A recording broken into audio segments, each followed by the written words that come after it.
All right, here we are back on our good old Wednesday night for HellaBass Live on a Wednesday night, and things are heating up. Things have gotten warm in Minnesota. Things are warm where Billy is. Summer is definitely either here or around the corner just for about everybody, so it's time to start talking about summer fishing. And my man Billy Kohls is coming on. What's up, bud? What is going on, brother? How are you? Good, good. Nice and cool here in the hoodie in the basement, in the studio. Yep. What's and I'm up, probably Daniel? gonna start sweating mid cast off the brow. Yeah, that's all right. It's all good. It's all good. We got some bait walls. Looks like you're in the garage. Yeah. Set up some of the lighting. Taylor's probably gonna rush in at some point and probably forget that I was doing this. That's right. She can join. David says, "Holy crap! I just got off the water and I didn't miss a second. Nice. Winning. Brian, Darius is checking in from Kentucky. Nice. All right, everybody says it sounds good, so we're ready to rock and roll tonight. So definitely things in Minnesota, upper Midwest, still a little funk post spawn, but the fish are starting to. The ones that want to be deep are starting to get deep. There's still some fry garters and still some inside weed line fish and some cruisers, but there's definitely starting to make that move. Yes, we have. I would say, dude, for you, I mean, I'm from Minnesota originally, so obviously I know what you're going through. But dude, I've been gone so long, but it's so interesting to be just. I mean, we're only like a day and a half drive away, and how different the fishing is. I mean, dude, I was doing what you're talking about 2 months ago, right? Which is just awesome. I did have a bedfish actually this week though. The female was actually pretty big, but that's the latest bedfish I've found down here. So, well, then we saw a few of those as well, but they don't linger here like they do down south. Like you would literally see. I mean, there's exceptions when you go up north and smallies and stuff. You get some like early July bedding fish, but for the largemouth, it's rare to see them even like this late now in the middle of June. And then you've got places like Virginia and the Ozarks and stuff where they're still got these stragglers. It's so weird. Yep. Yeah. We are looking good in 1080. I wouldn't be surprised, Rich, if I see, I mean, we're only at 8, we're just hitting 80 degrees. We were still in the 70s. I mean, 3-4 days ago. I wouldn't be surprised if I probably see one or two more. Yeah. Crazy. Yes. Thanks to a new partner. We are in 1080 recently. So that's nice. Yeah. JP, I don't know if you sent an email, but I haven't seen it. So to claim your prize from a couple weeks ago, send the email to rich@richlingren.com. And I try to put that in chat for you in that other stream. So hopefully you hear this. What's up, Tom? Hope you've been out fishing. Yeah, yeah, people are saying it's hot. So yeah, we're gonna talk about summer fishing tonight. And I guess Billy, like he mentioned, he's originally from Minnesota, and then he got smart and said no more winters, and he went down. Did you go? Well, you went North Carolina and then up to Smith Mountain, right? Like that was the path? North Carolina, little stint in Maryland, and then met my wife and did the Virginia deal. So, and honestly, bro, I don't think Minnesota's on the comeback list. So, like Christmas maybe. Other than that, Christmas, Mille Lacs maybe with Will if he wants to force me to drive up there, and that's probably about it. I mean, hell, even my parents are thinking about Tennessee for retirement instead of Minnesota. So we'll see. We'll see if that holds, which would be pretty sweet to have my dad that close. Maybe I could get him into some bass fishing, considering all he does is throw a Mr. Twister tail. I don't know. Although there's probably a time there when things are going to get really cringy where you are, and like a trip to Minnesota wouldn't be too bad for a week or two. Yeah, for sure. Yeah, good reminder by Critical Gravy. It doesn't cost you anything to tap that like button, and helps a few more people find the show and learn some juice tonight. So, and so what? I guess so. You're on. So I guess just to reset. So you're in Virginia on the shores of Smith Mountain Lake. You've been there for how many years now? 3, coming up on 3 years. So we bought our house right before COVID, which was weirdly a blessing because we do weddings as our main business, like, which gave me months off to basically just graph. So I've been fishing on and off Smith Mountain since I moved to North Carolina. Even from 8 years ago, it's completely changed in my opinion. I met my fishing partner from up here down in North Carolina, came up here, I don't know, 5, 8 times, something like that. It reminds me a lot of a lake that was back in North Carolina called Blues Creek, and kind of like Minnesota. So it can be very clear water here. Upwards of last fall, we probably had almost 15-foot visibility. I mean, it was crazy.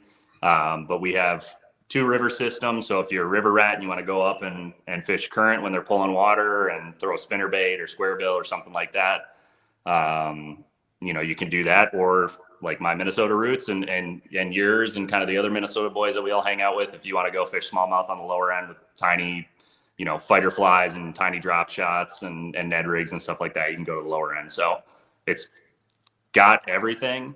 Except for grass. Except for grass.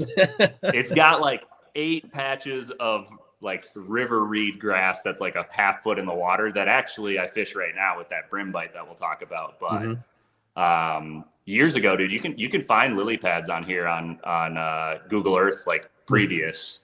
I don't remember what year it was. It might be 2008 or earlier. There's 2 stretches of like massive lily pads. I mean, probably 300 yards of lily pads, which, I mean, dude, if they ever put grass in here, it would just be, I mean, it's already phenomenal, but it would be absolutely outstanding if there was some grass in here. So does the water level fluctuate a lot, or does it stay pretty stable? Yeah, so we're a Highland Reservoir.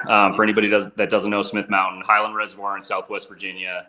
We're the first in the chain. It goes Smith Mountain, Leesville, turns into a river, goes down, turns into Bugs Island or Kerr Reservoir, Gaston, runs into the Roanoke River, and then runs out to the ocean. So it's a very large system, but we can't lock through. So we're the top. We're the top of that chain. We are only supposed to fluctuate by 4 feet per the lake rules. And we are a push-pull dam. So with it being hot like this, the water's fluctuating probably a foot every day up and down because they're generating electricity for everybody's air conditioning in the couple cities that are around here. So a little bit of current, not a ton, but enough where general rule, if you're down on the lower end and the siren goes off, you run to the dam just for the 5 minutes of current you're going to get pushed or pulled. So yeah, I think that fluctuating water makes it tough for grass to catch hold. I think if it's established, it's not so bad, but to try to get root, it makes it difficult, I think. Yeah, and down here, and you probably noticed this when you were here and you did your drive, we have red clay.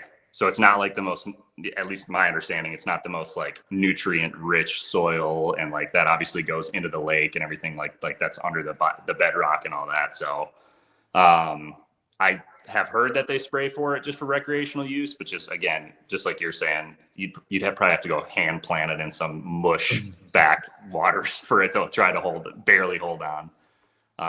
But yeah, it would be sweet if we got it, but I don't think that's happening anytime soon. So I should ship you a large flat rate priority box of milfoil. And yeah, dude, I'll scuba dive, I'll snorkel down there and plant some, dude. It's clear enough to get it deep. So yeah, Tim says he fished Smith Mountain quite a bit. Yeah, it's a really cool lake. It's interesting, because it used to be kind of seemed like a popular tournament lake for the opens and the elites and a few other places, but nobody's been there in a decade. I mean, plenty of regional. Still team tournaments, regional. There's. You can fish for pretty good money out there almost every weekend locally, but it's the AAAs and the tours just haven't been there in a decade. Yeah, the college comes, which that seems to do well. We run an Airbnb in the basement, so we, every spring we get 2 college tournaments. I think there's one in the fall this year, and then the other big tournament that is more of an open, I would say, is the Cabela's Big Bass or Oakley Big Bass, whoever's running that one. This is the only lake I think they come to twice, which if you're a big fisherman type guy, obviously that speaks to what's swimming around here if they're going to invest that much money to come back here multiple times. But I think I could be wrong, right? But there's not really a big town right? Yeah. So there's not really a good chamber of commerce that's going to, fork up 50 grand for a tour to come. I'm guessing that's why. Yeah, 2008 hit pretty hard from what I can tell here. And then on top of that, yeah, I mean, Roanoke's 50 minutes to downtown, Bedford's probably 40. I think with the Opens being more non-systemic sponsored based, I think that would help because they don't have to go to a Bass Pro for weigh-in or anything to be able to bring it back here. But yeah, as far as the chamber goes and stuff like that, I think the lake's still kind of building up, honestly, from 2008. So yeah, so that's what I heard, like on one of the podcasts over the winter. Now that the younger Weldon, right, is running the Opens, that they're not tied to Bass Pro starting next year. So we might see a shakeup in the schedule for the Open. So it'll be interesting to see them go to some new places, and that'd be kind of fun. Yeah, I mean, dude, honestly, if they do come here, it'll. I mean, you and I've had this conversation many times. It'll show out pretty much any time during the year. I mean, I've fished a decent amount of the Southeast. Obviously, being from Minnesota, I know numbers and size and all that sort of stuff. Smith Mountain kicks out some big bags 12 months out of the year, and it challenges you to be, again, a good kind of all-around fisherman, which is nice. If they ever came in the springtime here, I mean, we look at when Skeet came here and did well. And I think, did KBD win the other one here? I haven't really done a ton of research. It was him or Casey Ashley. Yeah, I think it was Ashley and Skeet. Yeah, I think it was Ashley. I just think, it'll put it on the map, which is good and bad sometimes. But I think this lake can handle pressure pretty good. There's a really good population of bass here. Yeah, very cool. So we're going to get into it in a little bit here. Billy's kind of got a 1-2 punch that he wants to talk about for this early summer transition. So we'll get into that in just a little bit. Answer a few questions here. Bowden, best swim drill color. So I'm thinking you're talking upper Mississippi, like pools 4 through 8, 9-ish. For the summer, I think this time of year, early summer, I would go with a bluegill colored swim bait, something kind of like a Super K River Gill or a bluegill colored or a green pumpkin. And then as we get later into the summer, I would transition to kind of a white chartreuse white type shad pattern. And then, I mean, you really don't need much other than that. And if the water gets super dark, go black blue or something like that. But you don't need a ton of. You can get crazy and get real meticulous, and sometimes it matters when you get 2 strands of purple and 1 strand of green tinsel and that kind of stuff, and get you a few more bites. But in general, those 3 questions are going to get you pretty good. Yeah, pool 9, Lansing, good pool. Before we get too far into it, we want to make sure we thank Arsenal Fishing for supporting the stream. The code down below if you want to get yourself some visors or the wacky tool, or they just got their new weigh-in bags in. So if you guys need a weigh-in bag, they got their new Arsenal body bag finally re-in. Good stuff. But so that AJ says he's packing up for Clinton right now for the regionals. The DAS Northern regionals are coming up here. Nice. Well, hopefully you stay safe, Bass Assassin. Bass Assassin. Yeah. Stay safe. Take the phone down into the bunker and watch from the safety of the bunker or the shelter. I guess one other thing I want to mention, because we'll probably touch on some rods later, but I got an email from Omnia today, and this is the last day of their 15 to 20% off Dobbins rods. So if you were on the fence and weren't sure when they were going to end this sale, I got an email saying it's ending tonight. And so now is the time to jump on that. If you were thinking about using up some of your Omnia points, I'll put a link down in the description. What's a new rod you've gotten, Rich? Got a few. You're just trying to goat me into talking about the 764. Or so. I know what you're up to. Did you pick one up? Yeah, so I think my last rod order, I got a Sam Sobey 723 for jig worms. Yep. I got a 764 Champ for throwing like 6-inch mag drafts, and then I'm thinking I'll probably use it for like 3/4 ounce chatterbaits. Yep. And things like that. I got, what else did I get? A Caden 744 for like swim jigs and just Texas rigs. What do you think of the Caden? I haven't got a chance to fish it much. It just hasn't been since I've gotten it. I just haven't had it spooled up for much. It'll get used soon. Yeah, and then I feel like there was at least one other rod. You ever use the 755 Ecstasy? I do. I got one of those too. I just ordered one. It should be here tomorrow. I just I got that maybe a month ago. I've been out a little bit. I haven't got on a really good like jig bite. Yeah. To like feel. The one day I got out, they were eating it, swimming it, and like it was really nice. That 755. Like, do you need an XT for throwing a swim jig? Absolutely not. But like the amount of line it would pick up on a hook set, like it was really nice. I just didn't get a lot of them like flipping and pitching where you got like felt the bite. But you think it'll be a decent football head jig, like jig rod? Sure. Yeah. We have 2.4, 2.5 hours on the new 250 Pro XS. That's it.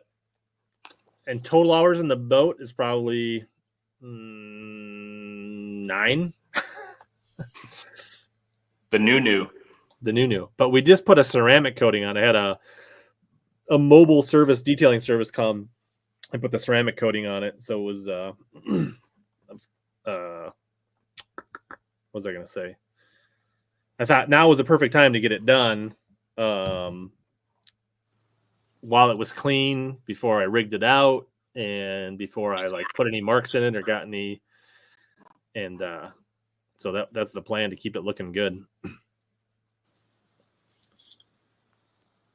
having troubles over there, Billy? Or no, that was the mechanic calling. Bad news. Come on, dude. Be positive. And then that, so yeah, with Sanford Marine and Auto Detailing, they actually do like, they'll drive up to your house, you pull it in the driveway, and they just do it. So, wow. Yeah, there's a lot of guys doing that coating, dude.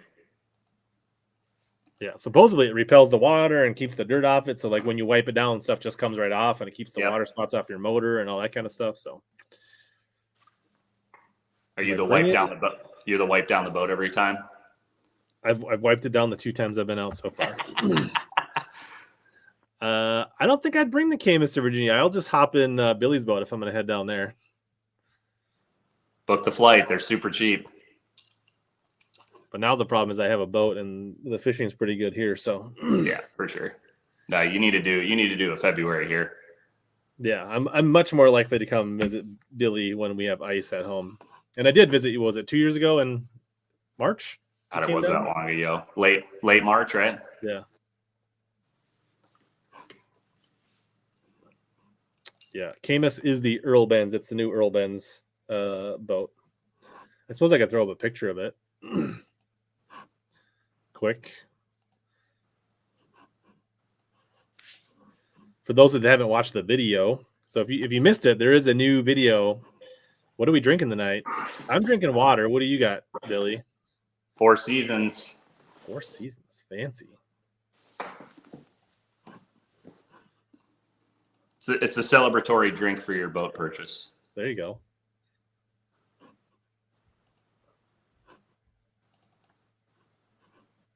Yeah. All right. Let's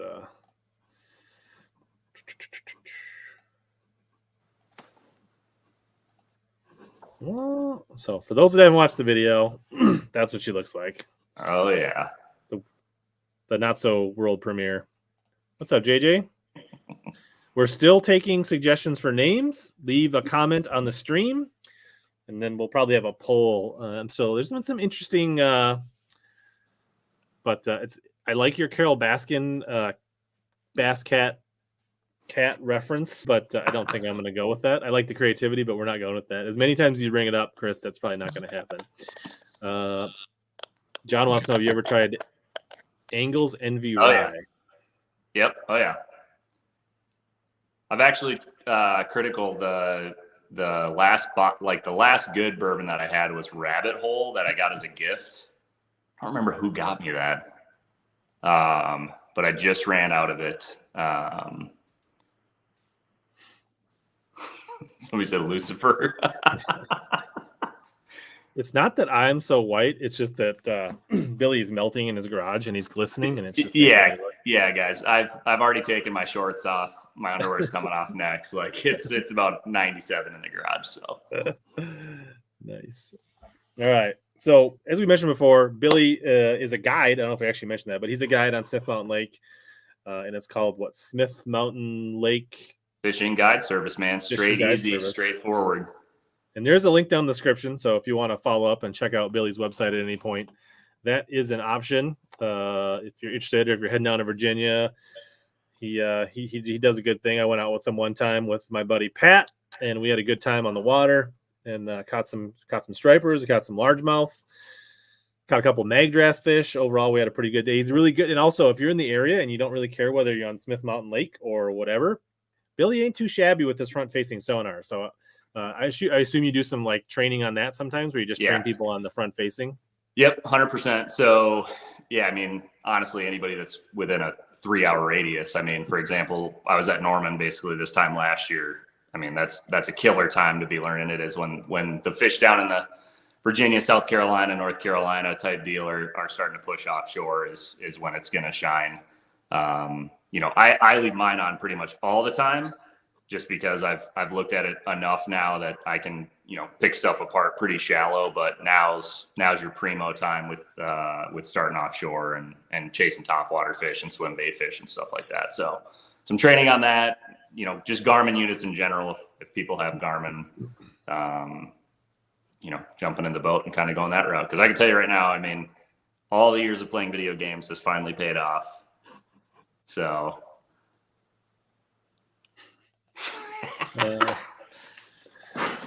is Tin Cup worth the hype? I have never had it. I went to Fighters AOI thing at Omnia, and I had some. It was good. I mean, I'm not like a bourbon whiskey aficionado, but I thought it was good. Sure.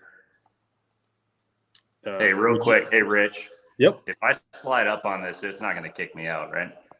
I don't think it will. Slide up on it? Like, you just don't see me, but you can hear me? Yep. All right, let me text this mechanic guy. Hold on. I can just remove you for a second. When you're ready, you can come back on. So yeah, he's got his Evinrude is acting a little iffy, so he's gonna check in with his mechanic, and when I see him pop in, we'll bring him back up. Birds, mainly hummingbirds. Although I probably will put an independent front-facing unit on there, and it probably won't be tied to the rest of it, so that can be whatever I can get a hold of or whatever makes the most sense. So that's the plan. I was actually taking the front panel off this afternoon, and starting to look into the rigging process for that. White whale in the house. What's going on, buddy? How's the fishing been for you? Just getting some stuff prepped here. I guess while we're waiting for Billy to come back, we talked about the Dobbin sale. We talked about Arsenal. One thing I would mention is that if you guys are interested, I've been fishing, and I'm not affiliated with this company at all, but Half a Spot runs tournaments for mobile apps where you just like have the measurement and length. And last year I won it, but there was only a handful of guys in the tournament, and I won my money back and then some. But it's like you can they have bank and kayak tournaments, and for North region, South region. And so if you want to enter the North boat region and take my money, you are more than welcome to do that. But it's the Half a Spot app. I would worth checking it out. If you guys, it's like $25 a tournament or something like that. And you just measure your fish. Kind of it's like I'm just measuring the fish that I'm out catching in tournaments or fun fishing anyways. And it seems like another fun way to, I don't know, do some competition. And it would be fun to see a bunch of you guys in the North boat tournament. He's back. I'm back. Let's hope progressively I get a big smile on my face and not a huge frown. It just starts. It's sweat. I swear. It's sweat.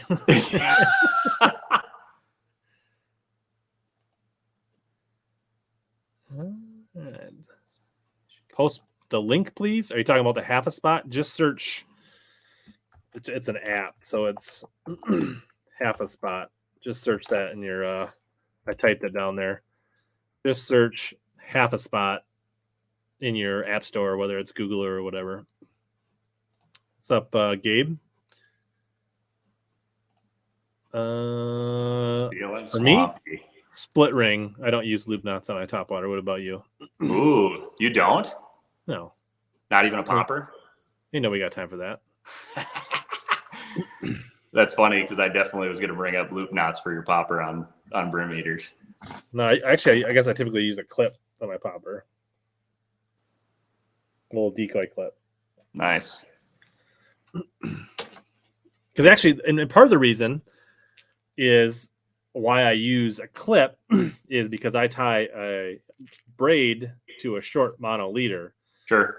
So if I keep retying a loop knot every time I change a Topwater, then I got a leader this long. So if I just use the clip and I'm using like 40-pound main line to like a 17-pound mono, I don't ever have to retie that. Like maybe once a year, unless I get raked across a wing dam or something. So this way I just change a clip, then I'm not redoing leader knots. So it's kind of a time savings thing, to be honest. Sure. Tom wants to know, is Smith Mountain a ledge lake? So not really. Most like when I say deep fishing at Smith Mountain, the deepest, in my opinion, you need to fish to catch quality bass is 35 feet. So yes, that's deep, but because it's a highland reservoir, most of your points extend pretty far out. My trip this morning was an offshore one with the guy that basically he said, I just can't fish another dock. I was like, dude, like this, you don't need to be fishing docks this time of year. Like you can move out. Him and I will never be best friends. Yeah. So that was kind of an offshore deal. There's a few spots where there's definite like flat pastures. When they dammed up the lake, it was, a cow pasture, a farm, something like that, where we just have huge, vast flats where there's definitely a far drop. But I would say ledge wise, there's probably 5 traditional ledge type of spots. So a lot of it's kind of the long taper point. A lot of guys are huge Carolina rig throwers out here, which is like the least of my things to do. But that's a good tactic in the summer, is dragging just kind of a big Carolina rig. So snap all the way. I like the decoy egg snaps or whatever they are, I think. Let's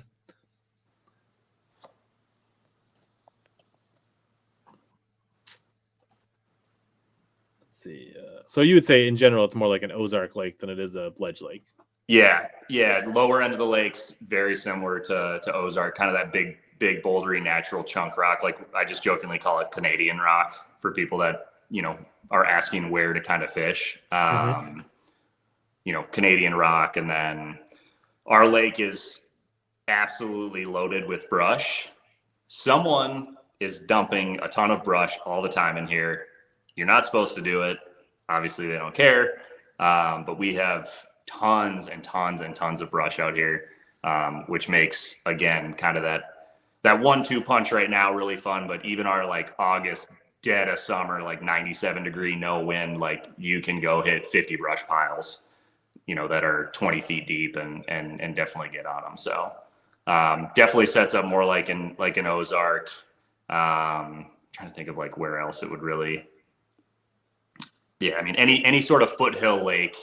Some areas are kind of like Hartwell, in my opinion. Like the lower end Craddock Creek has a lot of like long red clay, nothing or like a couple stumps on it. And we definitely have bluebacks in here. I'm pretty confident in saying that at this point. So we get a lot of that kind of herring chase stuff going on too, on the lower end. So nice. Is there a town in the bottom of smoke? Like, I think that. So I don't think so, but one of my buddies gave me a, let me grab this book real quick, but it's an old topographical map, and then they overlaid like images of where the farmhouses are and everything. I found like 4 farmhouse foundations. The old bridge is like time capsuled down 120 feet, I think. I mean, the thing looks like it's on side imaging. It looks like it's painted and totally like that generation. So foundations, someone has told me there's a silo you can find, but let me show you this book, Rich. It's actually pretty tight.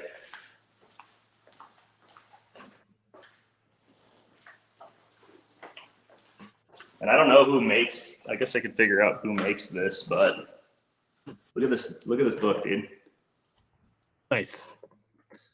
Kind of reminds me of the old Marine Corps or Army Marine Corps Mississippi River maps. Where they like overlay. Okay. Like you can see the old river channel. I mean, that's way up the lake, but yeah, like there's an old farm field right here. You guys can kind of see that, like a big flat, which I know just from that spot, like there's right on the hump that's on that spot has like 30, 40 stumps where they obviously just cut down a bunch of trees, but I don't know who made this, but I just got it. I was going to start taking it in the boat and messing around and finding some of those cool spots. So you haven't had that book very long, or? No, a couple, maybe a week or so. So I'm sure there's a town somewhere. Hopefully the residents got out. Nice. I think it took 3 years to fill this lake, 3 or 4 years. So everybody had plenty of time. Before we jump right into it here, tips for Tonka. I think, let's see. So, I mean, we're just coming out, like, I think the recent tournaments were dominated by late smallmouth bedders. That should be just about wrapped up. So it seems like we're getting into summer now. You're probably still going to find some quality fish in the inside weed lines, but I think it's now finally starting to be where you'll start to see them go offshore. And I think if you can start finding that early deep coontail clumps, that's probably a good place to target. Did you fish Tonka much when you were here? No. Pleasure a couple times, and that was it. I don't go out there a lot, but those would be the two things I would kind of focus on right now. Lucas want to know any tips for Oahe? Yeah, I think trust your electronics. This Oahe is very much a offshore lake. Yeah. Actually, if you're going out there this weekend, though, I'm just thinking as deep and as clear as Oahe is, they're probably, honestly, right now this weekend, you're probably gonna be able to look for them. I'd say the same. Or there's going to be pre-spawn, post-spawn, spawn, all kind of. So I would look, even if they're not, I would look to figure out where you think they would spawn, and then backtrack from there. That's probably your best bet, Lucas. And then later in the year, they get to be much more offshore, obvious rises, points, things like that. I mean, fun fishing probably won't try to like throw piles of duckweed and stuff in the boat, but in a tournament, probably whatever happens. That's the day you don't wipe it down with the towel. But that's why we got the ceramic coating on it, right? So hopefully it'll be a little easier to clean. So weeds will slide right off. Yeah. All right. So let's talk a little bit about this 1-2 strategy. And actually, those pictures you sent me, I got them teed up. So if you want to use those as examples, I can actually share those on the screen. So sure. So what did the poll end up showing, Rich? Oh, yeah. So we have that poll running in the background here on the YouTube. So for those that are watching on Twitter or Facebook or wherever you are, you're missing out on the poll here. But the question was summer fishing preference, shallow, deep, or I'm not picky. And it was 40% shallow, 18% deep, and 42% I'm not picky. I feel like my audience has kind of adapted to my style. You think so? Less than 1 out of 5 fishing saying that I prefer to fish deep. Sure. And I mean, obviously it's YouTube and we're talking about people all over the country. So deep is relative to everybody. That's surprising. I didn't know that. Hey, real quick before I jump in, have you looked at Lake Mead, dude? I watched a Lake Mead video today. Oh, I've heard stories from like the Bertrand podcast and things like that where they had to move the U.S. Open, right? They're going to Mojave or something like that. They're not even hoping on Mead this year.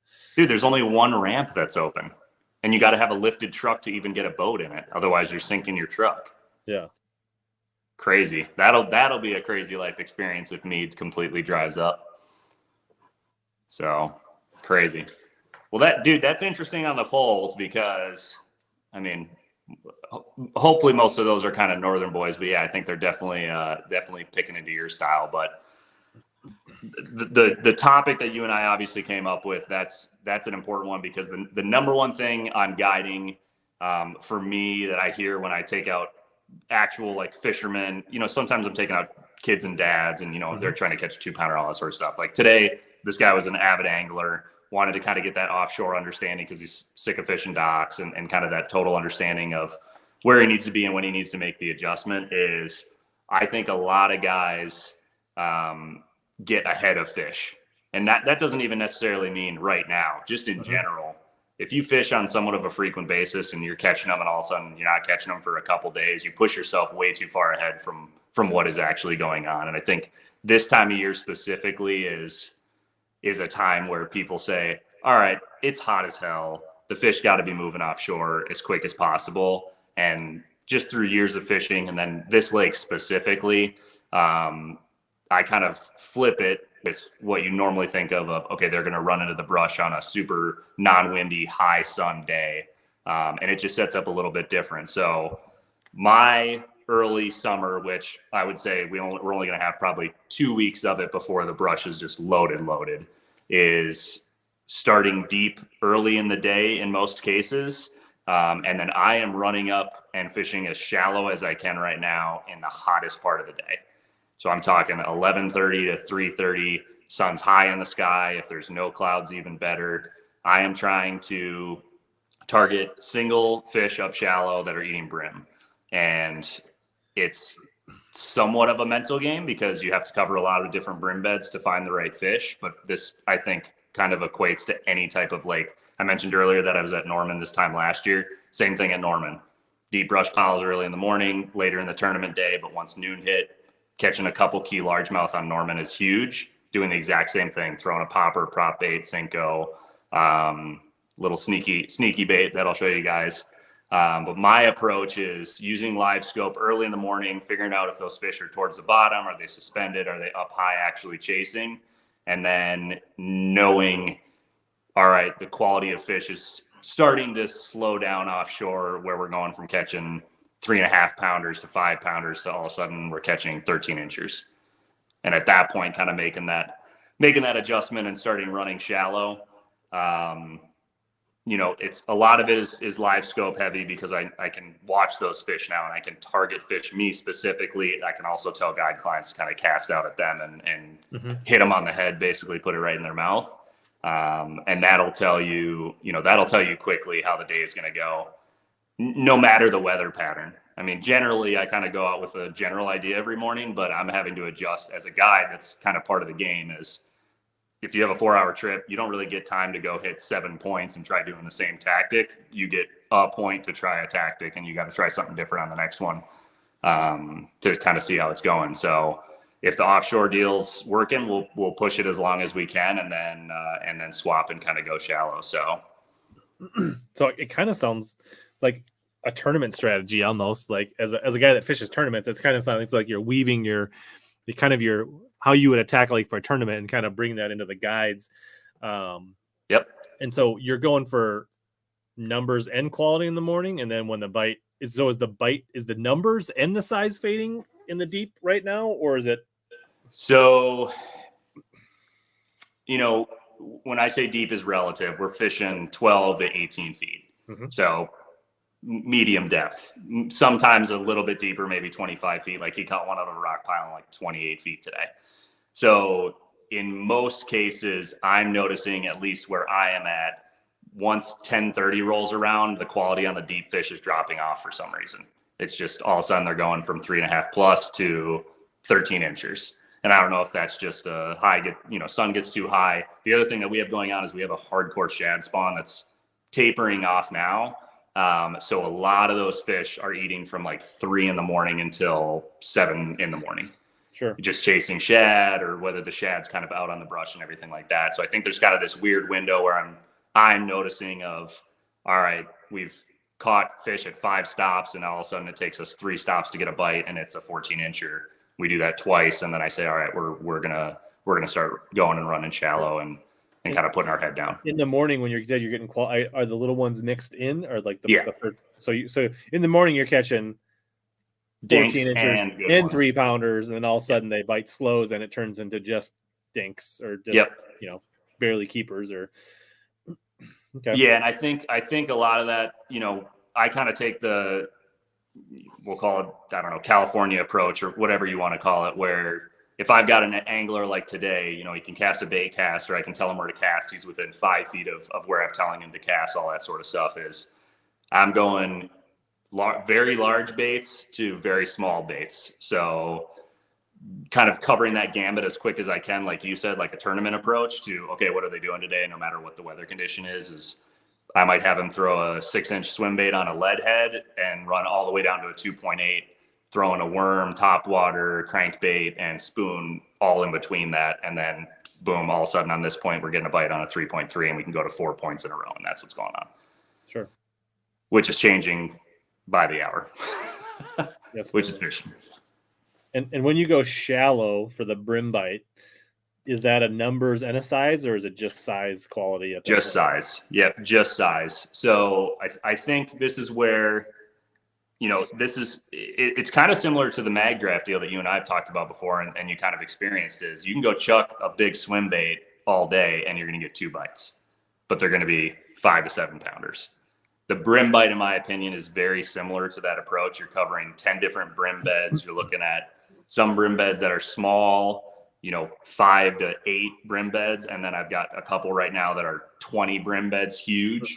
But what I'm seeing is 1 6-pounder on a dock right next to the brim beds. I'm not seeing many small ones up anymore. And I think that just correlates to, those other mixed fish you can catch on secondaries and all that sort of stuff. Again, with the guiding approach, I got to hit specific spots and kind of cover water as quick as I can. But the brim stuff is pretty straightforward. You just have to put your head down and be mentally comfortable that you might go 2 hours without a bite, but the one bite you're going to get is going to be a 6-pounder. Yeah. And not many wolf packs. It's just, you're kind of looking for a couple cherries on the Sunday to finish out the guide trip. Yep. One big, if they've caught 2 3-pounders, I consider it a pretty good guide trip. And if it's something where they're telling me I want to learn this and they catch a couple fish doing it that way, then at this point, kind of like Tim's saying, it's just that lunchtime kicker, which, dude, it's exciting. I mean, dude, everybody in the boat's super dehydrated, sweaty. Like, dude, it's just the heat of the day, and you've got a couple, an hour or so without a bite, and you have a big one blow up on something or pull a Senko. It's pretty exciting. And again, with everybody kind of getting ahead of themselves, I feel like that brim bite definitely gets missed by a lot of people. And to your experience, you're saying that they're really not. Do you think the fish aren't there in the morning, or are they just not biting or active, or they're harder to target, or you think they're looser to the brim, or what do you think? I think it's more of once the shade's there, that's where they're going to be. Your target makes it more predictable for you to be like, all right, I can just hit the brush or the overhanging willow or the dock adjacent, right? Yep. Okay. Yeah, I feel like if we go up there on the brim stuff early, you're going to get lucky every once in a while. You just bombing a Senko as far away from it as you can, and you'll find that one that's cruising. But once it's high noon and there's 2 shade lines on the dock, they're on that shade line in the dock. So I assume this active captain screenshot is one of your morning spots? Yes. So I'm not sure who asked, but I can kind of break this down. So the guy that asked about ledge fishing, I'm not sure who that was, but this is a very, very typical Highland Reservoir, flooded river type of situation where you've basically just got a foothill long point that's tapering out. And then specific to Smith Mountain, they cut all of the trees down. They cut all of the trees down to basically where we have stumps until about 25 to 30 feet, and then it's full-size trees. So a lot of our points are stump fields, whether that's 5 stumps. Some of the stump fields are 30 stumps, like some serious stuff. And then kind of like you said, Rich, as far as Ozarks, there's a lot of rock. There's a lot of good rock transition from pebble rock to fist-size rock to basketball-size rock, all that sort of stuff. So this one specific is a main lake point coming out. There is a massive creek arm that is to your right that shoots back. So this is going to be kind of one of the last stops that they're going to stop on before they're going to go into that 25 to 35 foot range and just kind of roam. But specifically here, what we're doing, or the way that I like to set it up, because it is still early summer, is I like to set up on the shallow side and fish out deeper, pulling up, as opposed to deeper or staying out deeper and pulling deeper. Because a lot of those fish are going to come up and actively feed in kind of that yellow-green transition. Those rock piles. Put the boat right here in the orange. Yep, probably right on the tip of that orange if I'm looking at my unit and making a pretty substantially long cast to kind of cover both sides of the point and then get into that mega juice that's out there. And specific on that one, it's basically there's a stump field and 2 dropped Christmas trees or brush piles or whatever you want to call it. So I'm a big believer in the biggest fish are going to be the juice inside of the juice. So it's not necessarily going to be a cruiser that's on one of the 10 stumps. It's going to be the one that's sitting in the biggest brush pile out on that point that's got the stumps around it, as kind of like that alpha fish that's kind of sitting out there. So I'm going to post up shallow, have my clients or myself pull up the bank right now. July, August, I'll flip that and fish it a little bit deeper. But that's a pretty stereotypical Smith Mountain point. There's hundreds of those that are like that, and most of them are going to have some sort of structure on them, whether it's rock or brush.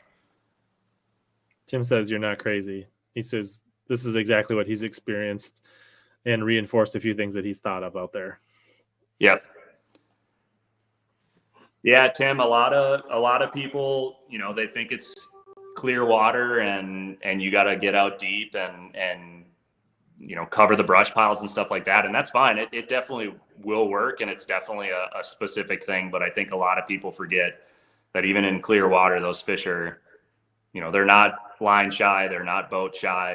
They know what's going on. And specifically right now, I mean, we had 2 fish this morning, Rich, that the client was, I don't know what he was doing, putting his shoes on or something because his feet were burning. And we had brim beds in front of us. And I said, dude, I guarantee you there's got to be bass under this dock. It's a single dock. There's 8 brim beds right here with brim loaded in it. And I turned around and looked at him and said, grab the Senko. And we looked up and 2 bass came out in 2 feet. I could have netted them on the front of the boat. And both of them just went nose deep like this and just kind of went through all the brim beds, just nose, tail up, and just kind of swam through the brim like that, like ready to ambush on them. And that's what a lot of those bigger fish that stayed shallow are doing. So nice. All right. So this, you want me to break this one down? Sure. This is another one of your morning spots, I assume. Yeah. So I would honestly say this is probably the number one quote unquote ledge in all of Smith Mountain. So this is so I mean, that looks like the Tennessee River. Right. Again, with the full, cut down trees and offshore looking for that kind of juice within a juice type situation. Obviously, there's deep water access on something like this. It's a giant flat. I'm talking, oh, nice. That's cool. Giant flat, rocks all over it, good transition, red clay, all that sort of stuff. But specifically on this spot, it's a transition where it goes from full-size trees to stumps to another brush pile. That somebody basically just put right on the tabletop. So this can be what I would just call like a multi-species location. So you will have, for the rest of summer, we will have huge stripers running up and down that ledge, just kind of coming up, chasing the bait balls, pushing bait, back out deep. Like this is the situation where you kind of have a topwater ready, because it's not going to be stripers all the time. Sometimes it's bass, but having a topwater ready to be blasting. We get a text. Might have got a boat update. You got me. Yeah. Told you Taylor would forget. So this is a spot where it kind of transitions from very, very deep water, straight up ledge, good structure with the tree tops for bass and striper to hang out with, and then your active fish are up on the flat top. And this is again, kind of going through the gambit, starting with either a crankbait or a big swim bait or something to get that most active fish, going through a couple dragging baits, and then ending with something like a 2.8 or, a small Nico rig or something like that to kind of go through the gambit and look at it that way. There's a few more spots like that on Smith Mountain. But as far as ledges, like I said, that's pretty much the main ledge. You can see kind of like another secondary or kind of underwater long point right underneath it. Yep. That's kind of where it's at. There's a little tabletop there too, but lots of juice there. Lots of juice. Cool. And then, right, so then I think we have a couple, so here's one of your, what's the look teepee? At them look at them brim beds. You see them? Is that the brim bed, the teepee? The teepee. I figured that's their home. Okay. So, all right. Brim bed fishing with me is again, I want to try to make it as simple as possible. Have it be that's where they're going to be so that we can cast 4 or 5 times and we're out. Try to cover as many of them as you can. Sometimes they're there, sometimes they're not. So for me specifically, I'm using depth shading pretty heavily on my Garmin's. Hummingbird's got it. Lowrance has got it.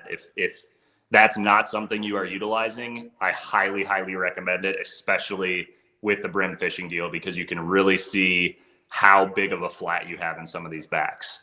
And I've actually got, I think on the next slide, I've got 0 to 2 feet or 0 to 1 feet is gray.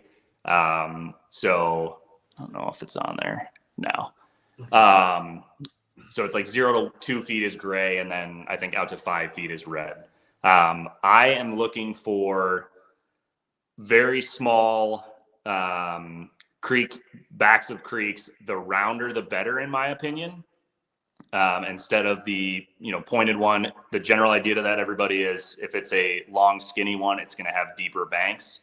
We're looking for the flattest, sunniest type of topography that we can find.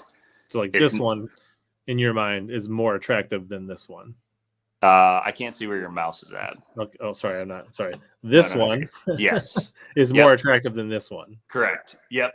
So, and if we go further back into the marina, the 2 that are back in the marina there are nice rounded off ones. And that one that's down on the south bank would be one that I honestly would probably skip at this point. So the rounded ones, and it's kind of hard to explain without kind of visualizing or being out there, but you're looking for the longest red that you can find. And the main thing to remember is that the brim beds are more than likely going to be as far back as you can go. So you're lifting the trolling motor up, you're trimming a jack plate, like you're kicking up dirt to see if you can see some sort of brim beds back in there. They're not all going to be there, but that's generally where I'm starting. Is I'm going to bomb a bait as far back as I can go. The benefit to Smith Mountain with us not fluctuating a ton is we have fixed docks. So with a unit, you should have docks on your GPS to be able to find those rounded ones and see if you can find one that maybe has like 1 to 3 docks in it. Because that's going to be a simple target of, okay, I'm going at high noon. I'm going to skip a Senko under all 3 of them and blast a popper into the back and pop it 7 times and roll. You can side scan and spend the time side scan looking for brim beds. It's a good way to do it. But if you are just, let's say you're not a side scan guy, or you're just going out for a Saturday, you got 4 hours, that is textbook covering those rounded ones. And rounded ones with structure are going to hold bass for sure right now. But there's definitely, right. I mean, at least in Minnesota and other places, right. You have your shallow brim beds. Yep. You kind of got you have medium and you kind of have deep, right? And the medium deep ones you're only going to find with your units. Yeah. For the most part, the ones that you are targeting the most this time of year with your clients are the ones that you're visually seeing, and you're using your mapping to put you in high percentage places to look for them. Yes. Yep. It is literally, and I marked a ton of brim beds last year, and I've been running back on those TP icons just to see. I would say it's a 70%. There's more brim beds there. And obviously it's bottom, composition and everything like that. So, it's all kind of into that guide mentality of, okay, I'm only going to be able to take this client to 10 cuts. So I got to pick the high percentage cuts. And for me, the bigger ones that I'm finding on Smith Mountain right now are in like 0 to 2 feet.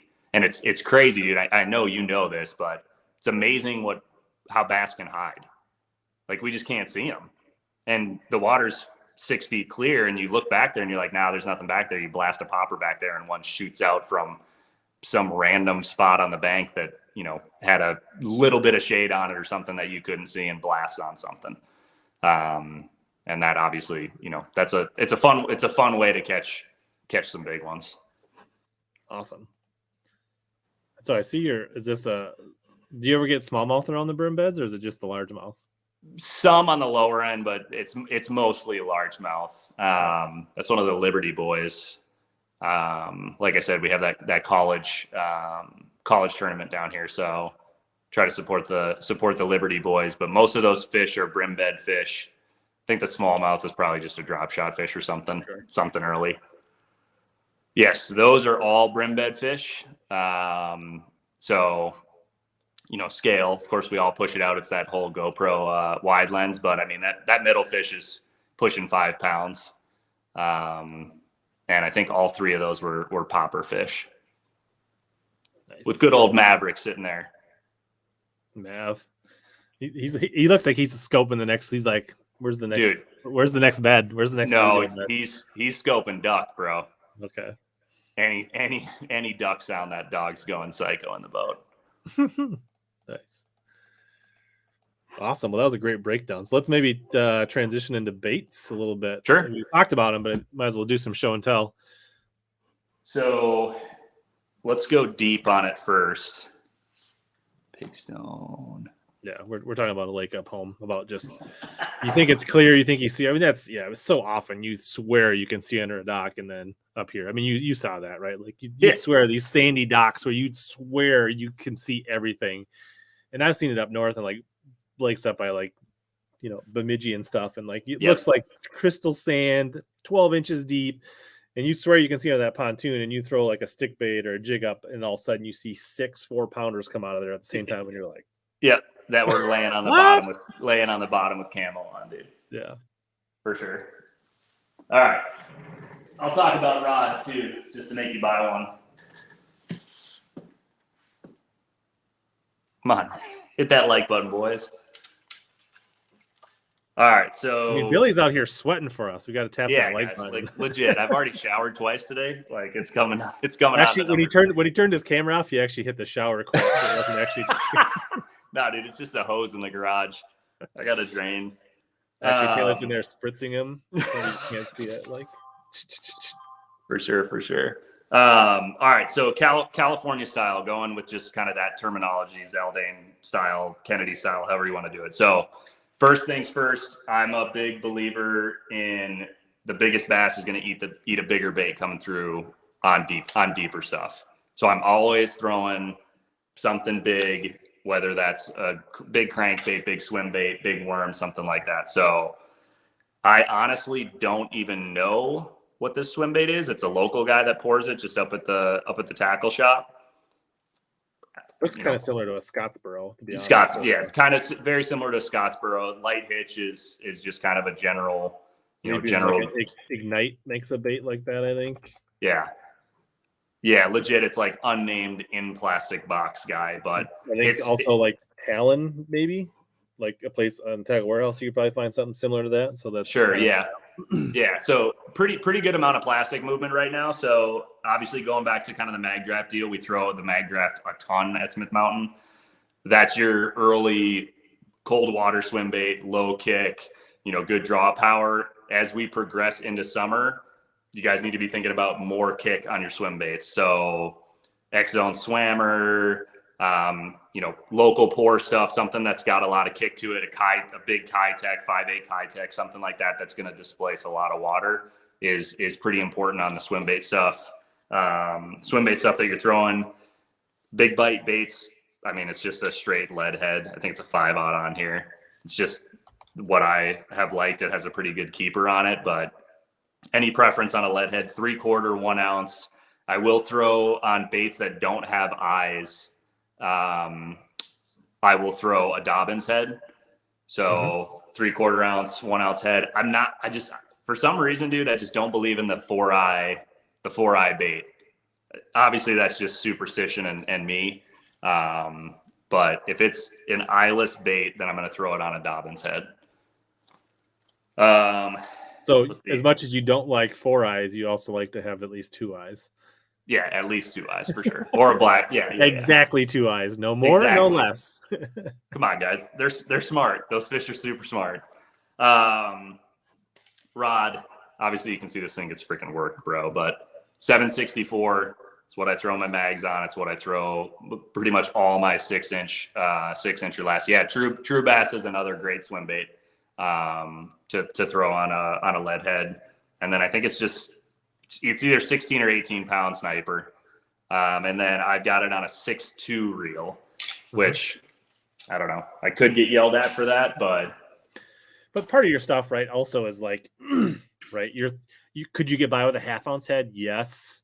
But like for your clients, right, it's easier for them to be more patient just to get that thing down there. And then a 6.2 also helps your clients that want to probably reel too fast. So some of your stuff is kind of like maybe tweaked a little bit more for somebody that's not as experienced or is not used to this style of fishing. They may fish all the time in a different place, but now they're here and you're trying to like stack the odds in their favor. So if they rush it a little bit, a little heavier head, a little slower reel is going to put them in the right spot. That's a great observation. That's probably my number one thing with guiding, dude, is people just reel. Like, dude, half of guiding is you turning around going, all right, reeling a little bit slower, little bit slower, little bit slower, little bit slower. Oh, now drag it. And they're just like. Yeah. And I guess that's the kind of the cool thing now with advancements, right? Is like we did, right? When we were out there, we were playing with the active or the live scope, right? Is like you can bring them up on the bow or you can point it at their bait in the back screen and you can see like this is your bait. Yep. You're still 6 feet. Slow down. The bass is down here. You got to slow down. Like you can, and then they like really get it. I bet. Like. Yep. Yeah, live scope. Another part with live scope too, especially now this time of year, is I don't think a lot of guys realize if you're saying fishing. Let's for example take a big worm, and then I'll show you guys some of the worms. Is when you're doing a full rod extension of lifting up a worm, you're not lifting that worm a foot off the bottom. You're lifting up 6 feet of a rod. And a lot of guys aren't realizing that when they're lifting up a jig and they think they're kind of slow fishing a jig or dragging it on live scope, you're legit ripping a jig or a worm 6 feet off. And those fish, that's you can get them to bite that way. Sometimes you definitely have to do that. But if you think you're slow fishing and you're doing a full rod extension, no, you're pulling that thing way off the bottom. Live scope definitely helps tweak a little bit of that fishing where you need to drag a lot slower than you think you need to fish. So cool. Big worm. Big worm, big firm. All right. So is plum the color on Smith Mountain? So kinda. I mean, cherry, plum, candy apple, like candy all that apple. good stuff. Yeah. So little TVA in that respect, right? Like you're throwing those big purple red worms. Yeah, purple. We get black and purple's a killer color here. Cherry, plum for sure. On the drop shot stuff, Morning Dawn is still king.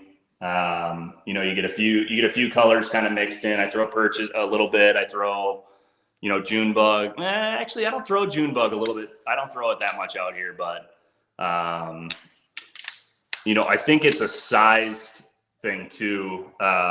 Once we get into, the big worm bite probably started a couple weeks ago, but we'll get up to 13-inch worms out here, which I mean, dude, it's like throwing a snake. Like it's weird slinging something out like that, but when they get it, dude, it's gone. It's down their throat. So, so 2 things on the big worm: unpegged Texas rig, 1/2 ounce. It's a free rig. What are you talking about? Dude, I need to free rig a little. I should out a little bit deep this year too. I bed fished with it a lot, dude. I loved it. It was awesome. I'm doing two big worm approach. First is a Texas rig. 6/0 hook. Pick whatever worm you want. the only thing you're really going to need to kind of fluctuate on is a little bit of a color change and your weight size. And I'm basing it again on live scope. If they're up a little bit and they're following it down and not biting it, then I'm going usually lightening it up. Nope. Check in from the mechanic, getting updates on the Evinrude. He's not crying. Yeah. No. I mean, he said it started. There you go. So, is Texas rig? All you really need to do is adjust on your weight size, and again, kind of just your color change. Darker, I think, if you're going to fish up the river here, you get a little bit of stain. You throw your blacks or purples, stuff like that, and then on the lower end, some sort of black and purple. Cool. So it's inside for the hardcore. You just keep going. Got it. We know you only visit like once in a while. We know you're not here all the time. Word. Second approach is Magnum shaky head. So what about that? So you said what are some of your favorite big worms? The Texas rig. Yep. So Texas rigging, I'm really just doing some sort of old monster. Whether that's missile as the tomahawk, it's okay. I've caught some big ones out here, but dude, just a tried and true Zoom old monster is pretty hard to beat. Yeah, it's just hard to beat the plastic. It's hard to beat the tail size. Pick your poison on your curly tail worm, dude. They're a pretty straightforward mold in my opinion.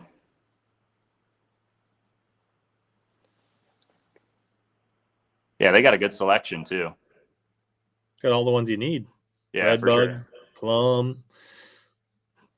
I'm a big green up here. I'm a big green pumpkin magic kind of guy. Yeah. It's funny you say that. That's a weird green pumpkin though. Maybe it's just the color of the picture. Probably. Who's their photographer? Probably like some kid in the warehouse.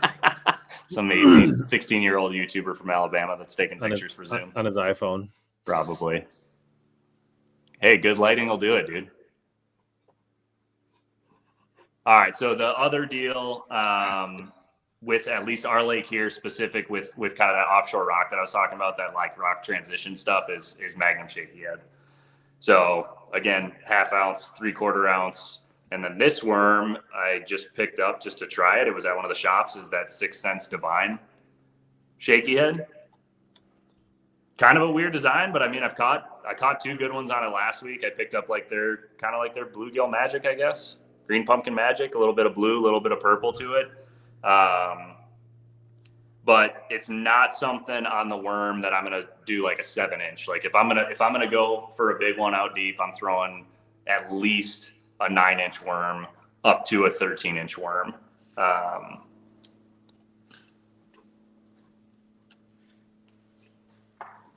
Is there a specific shaky head you like that's good for big worms? So I don't know. It's whatever one Scott sells at Hog Farmer. I don't know if they're labeled as Hog Farmers or not, but I think these ones are 7/0 hooks. That's beefy. Yeah, because it's hard on a 13-inch worm, dude. For those 13-inch worms, I'm throwing an 11/0 from owner. I mean, it looks like a shark hook, dude. But otherwise, a 7 or a 6 on a 13-inch worm is just it's nothing on the plastic. So the only other thing I don't have one is we'll do a wobble head. We have huge crawdads in this lake. I had a guide client from March that took a picture of one that he caught off of his dock with a Mr. Twister tail to show his kids. And he put it on a paper plate. And Rich, I'm not exaggerating, it was almost as big as my hand. I mean, it was a straight baby lobster. So we do end up throwing wobblehead. Right now we have a really big, nice full moon. Some sort of big appendaged bait. So a biffle bug, a destroyer, something just kind of like a big brush hog, something that's just bear pig. Yep, 100%. Yeah, something just 5-inch, big, ugly plastic. 3/4 ounce wobble head and just dragging it super, super slow and kind of catching those rock transitions. And that's, with the rock transition stuff too, is if you don't get a chance to fish a lot, a good mental note of dragging is you're going to be able to feel, perfect. You're going to be able to feel where that transition goes from either big to small or small to big. Is always remembering, guys, to slow down when you hit your transitions. So if you're dragging 4 inches every time, 6 inches every time, and this is a big thing with guiding right now for offshore stuff, is I'll have my clients kind of describe to me what they're feeling as they're pulling it in. And once I hear them say something like, okay, it's getting stuck harder or it feels more spongy, is making sure that you guys are leaving those baits there. Because even though they're super aggressive right now and it's summertime and their metabolisms are going crazy, sometimes you have to dead stick a bait on the bottom for them to slam it. And I think that's kind of another hard part to, counting rocks, essentially. Smoking 5 cigarettes or checking your phone for 2.5 minutes once you hit a big rock. You cast out, you drag till you feel the rocks, you watch a TikTok, then you drag it, and then you watch another TikTok. TikTok rock, bro. TikTok rock. So that's a big part of that. A big part of that offshore deal is don't get caught into fishing it fast, because you're going to get a lot of your bigger bites where there's some big one that you can't see on live scope that's stuck on the bottom that has been following your bait for 15 feet, and you just got to let it sit for 20 seconds. But yeah, that's a great bait for a wobble head. So. Yeah, absolutely. So I think this is a good time to reset. Like we're a little over an hour in. If you came in late, we've got Billy Kohls joining us from Smith Mountain Lake Bass Fishing Guide Service, and he is talking specifically about a lot of things he sees at Smith Mountain and Norman and those area lakes. But I think a lot of these principles apply for most of the Mid-South and just about all over the country. I mean, I think a lot of things apply even to Minnesota. Yep. Question on the wobble heads and the creatures. Do you switch colors? Do you still stick with the reds and the plums and the purples, or do you go to more green pumpkins, tramp stamps, watermelon reds? Yep, I'm going green pumpkin, blue. A big thing for me on the wobble head deep stuff is I'm putting a lot of scent. So smelly jelly, like XXX, crawdad, like gooping it up, dude. Butter in the bread. Like dude, said, butter in the toast. Toast. Yeah, don't let it touch your skin because you'll have suntan that'll go around it. But scenting something up, because if it is going to sit there, you want it leaking something off while that fish is sitting right behind it.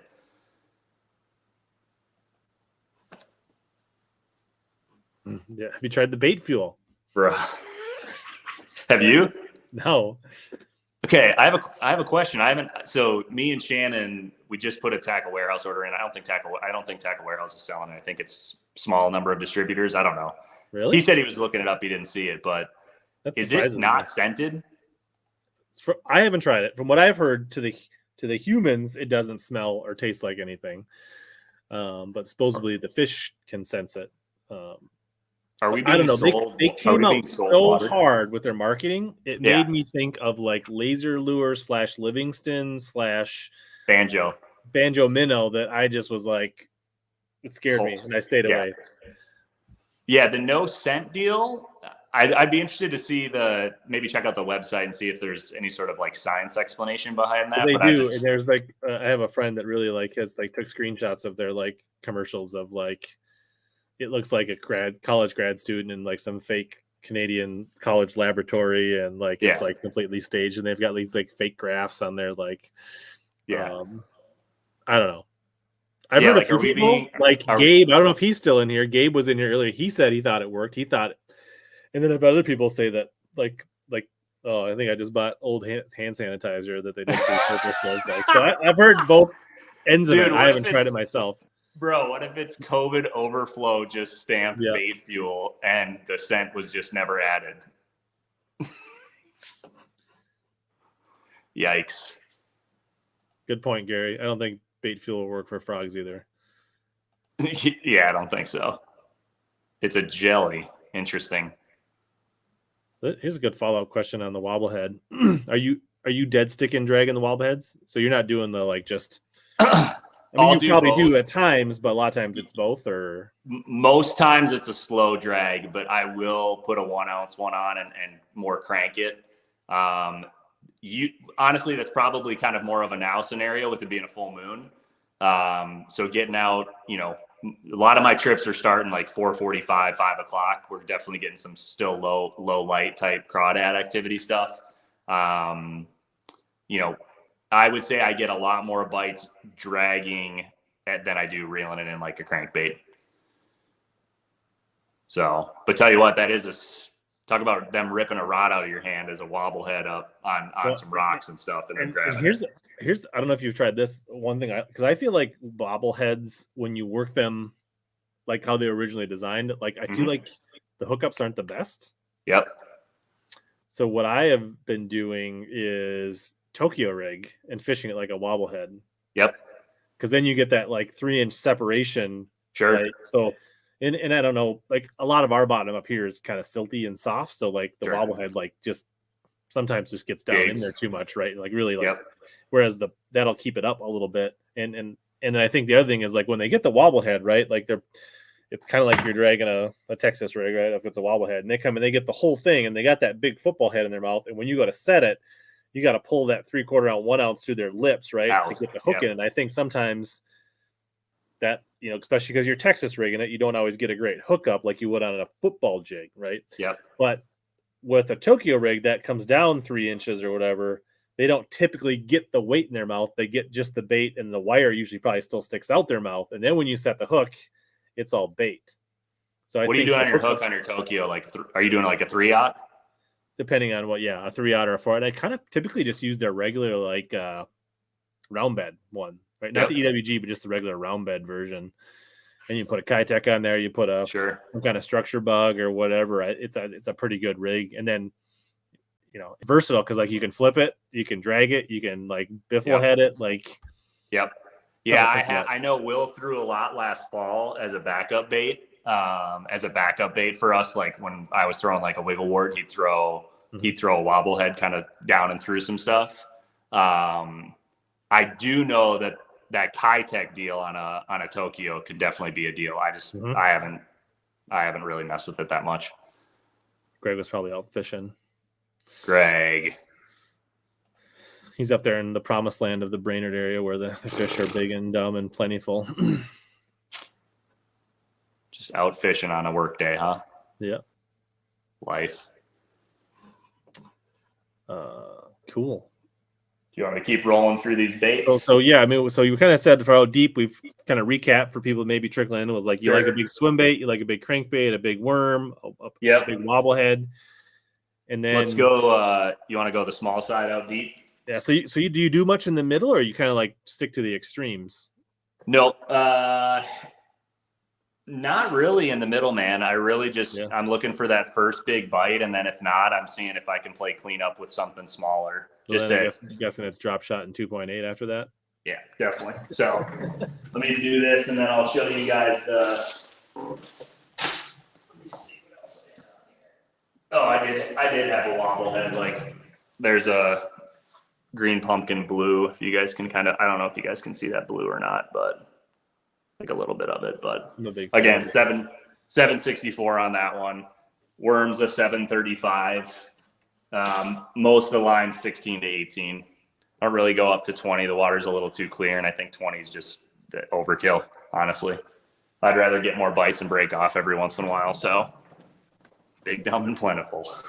All right, so the other side to out deep, kind of like Rich just talked about, the holy grail of guiding is 2.8 Kitech guppy head. And do you like the Matt Steffen guppy head you said? Yeah.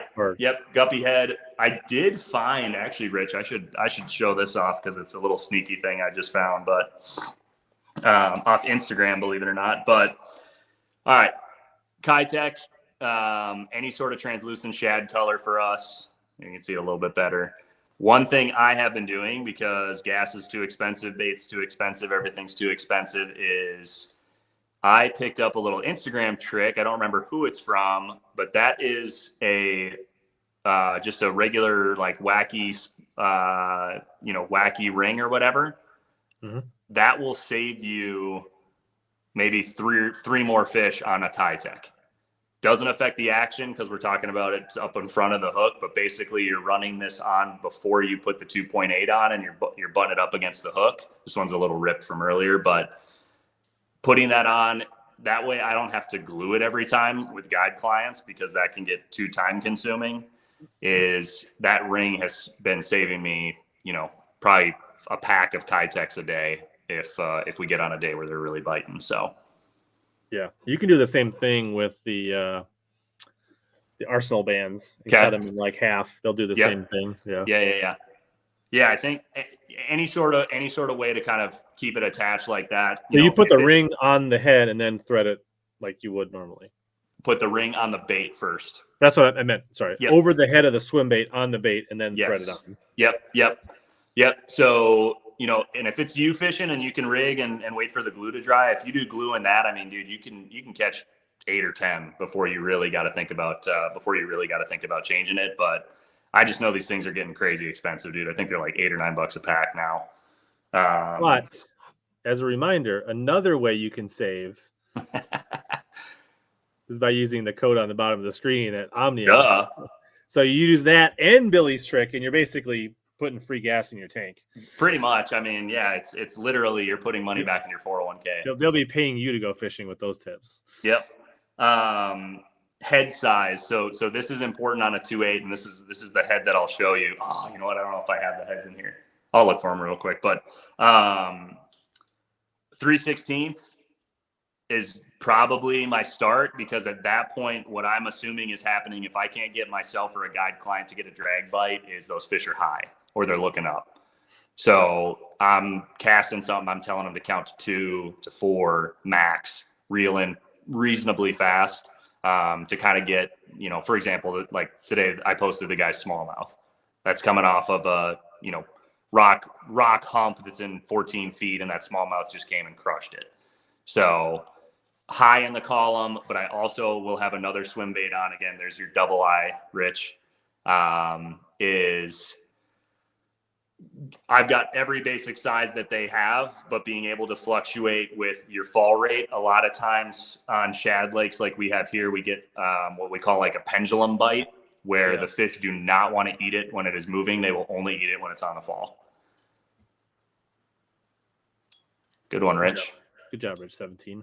You're the man. Yep. So pendulum bite, that's definitely something like you have to check. And again, that's a live scope trick is, all right, if you blast it out 4 times and 6 of them follow it out of the brush and not one of them bites, and you go with a lighter head or a heavier head and you blast it and you let it drop straight into the brush and all of a sudden the line jumps, then I know that's the type of bite that we're going to try to get or kind of repeat as far as a pattern as a pendulum bite that day. So rod, I don't know if you have this rod, 732. No. What do you throw your 2.8? 702? Yeah. Mm-hmm. Yeah, 702. I have a 702 and a 742, but not a 732. Yep. Sweet. So. But that's your 2.8 rod. 2.8 what? rod. That's your 2.8 rod, 732. Yep, 730 for offshore. Yeah, 732. Any 2-power spinning rod will throw a 2.8 great. Yep. Big thing for us here is line size. I'm doing 6 or 7 pound line on a 2.8. So that's just water clarity, bite, like, you just get your drag set right. This is hands down number one what most guide clients are going to catch fish on here. I had somebody catch a 698 2 years ago on a 2.8. So, and are you doing braid to leader? Yep. 10 pound or 16 pound X plasma, and then I tie a crazy Alberto. I don't have time to tie an FG. How long a leader are you running on your 2.8s? 3 pulls, so whatever. 15 plus feet. Yeah, 15, probably 20 feet. Pretty long leader. Yep, probably. Yeah, I'd say at a minimum it's 15 feet. And part of that is probably also back to like you're going to retie for them.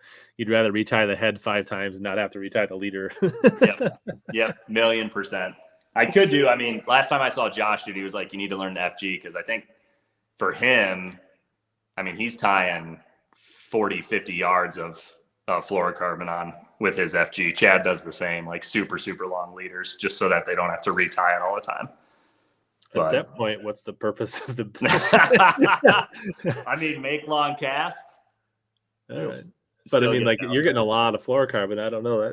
That seems a little counterintuitive. I think you get past 20 feet. I don't know that it's really braid to fluoro anymore. It's straight fluoro. yeah.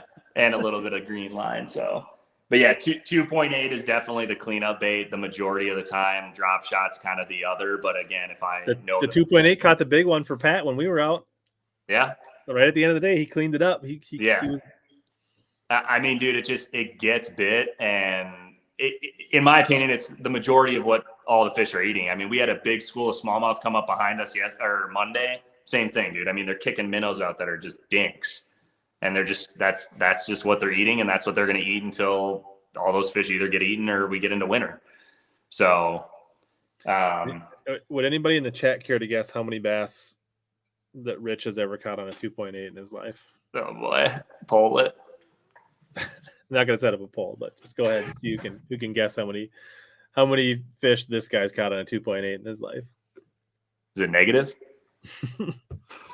It's the same number of 2.8s that I own. Gary got it. Look at that. My frog guy, Gary, he knows. Oh, that's not like Yeah, so dude, that pretty much covers. And I know they work. It's just that I don't know. Just can't do it. What about?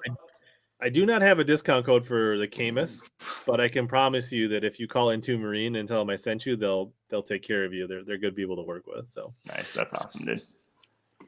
You don't skip a 2.8 under docks? You know, if I lived down where the docks were deeper, I probably would, but I don't know. Yeah. Skipping a 2.8 on a 2-foot dock is really gonna not really do anything. And the thing is that up here where we live, I think the bluegills and perch would just destroy your 2.8s before you like. Yep. Yeah, no, I agree with that. Yeah, if you don't have 6 feet under a dock, I don't know that that's a clutch move. Actually, I think he mentioned, I talked to him today. He's like, "Who is this guy? We only have." He's like TJ Hines, and I was like, "I'm okay." And I was like, "I think," and he's like, "We only have 2 friends or 1 friend in common on Facebook, and it's you." And I was like, "Yeah, I know him." Nice. Are they just a Camus dealer?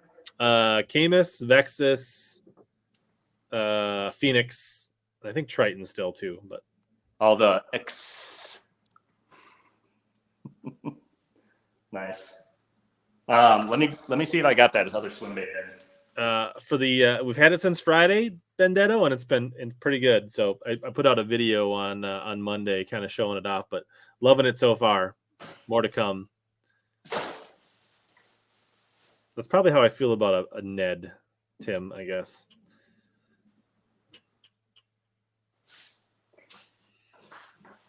That's a tip from Greg on the FG. Tie a loop and braid. Use my knife with belt clip. Hook it on a drop shirt. That's exactly simple. Why Billy ties the Alberto knot.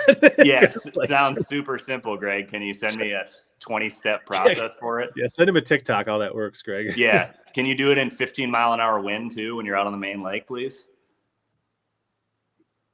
Nice. Awesome.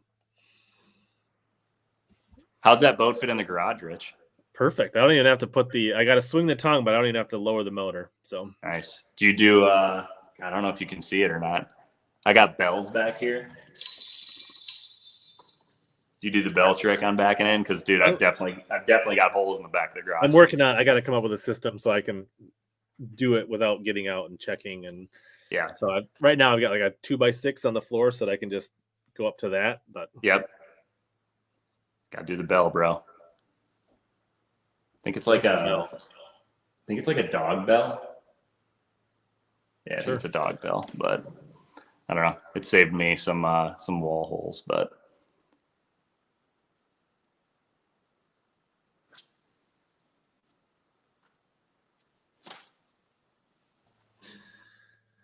All right, let's see here. Hayden says his season's been kind of tough this spring on Smith. Well, if you came in late, Hayden, I think you might want to rewind and you can catch Billy's 1-2 punch on what's working right now.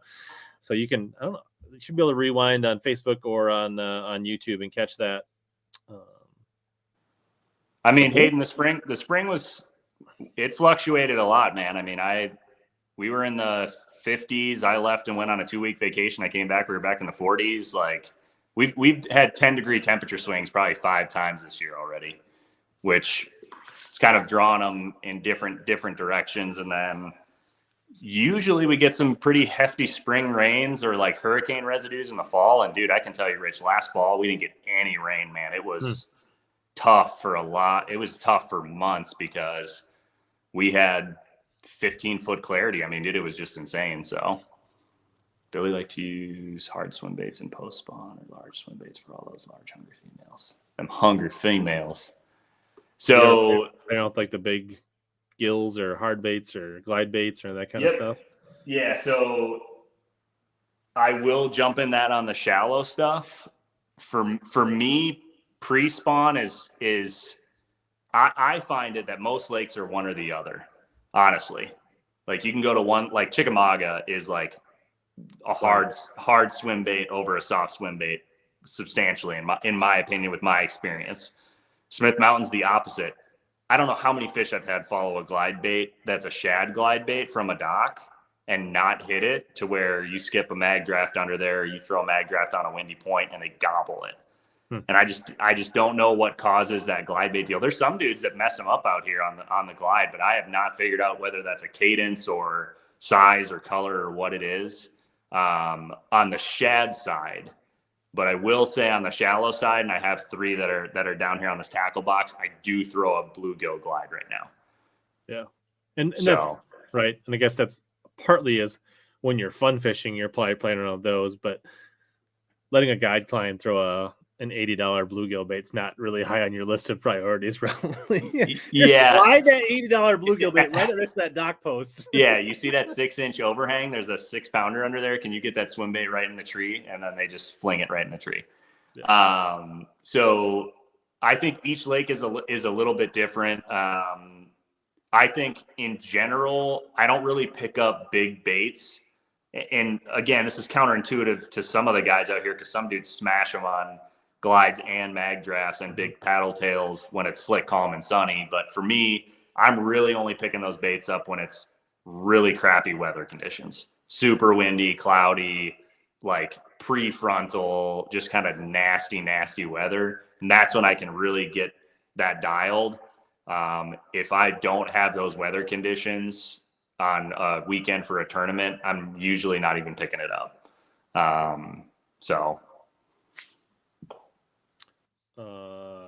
We talked about poppers. You got a favorite popper for those bluegill beds? So, God, Rich, you might kill me. Yeah, so I definitely throw a prop bait more than a popper. But you're probably going to kill me for this. Will, if he's listening, is going to kill me for this. I actually like the Guggen popper. So I, for some reason, seem to catch a lot on the Guggen popper as opposed to like, I've tried the 6 Sense X. I think is 6 Sense an X Splash. I don't remember. Sure. I don't know what theirs is, but they have a big popper, and I've definitely caught some big ones on their big popper.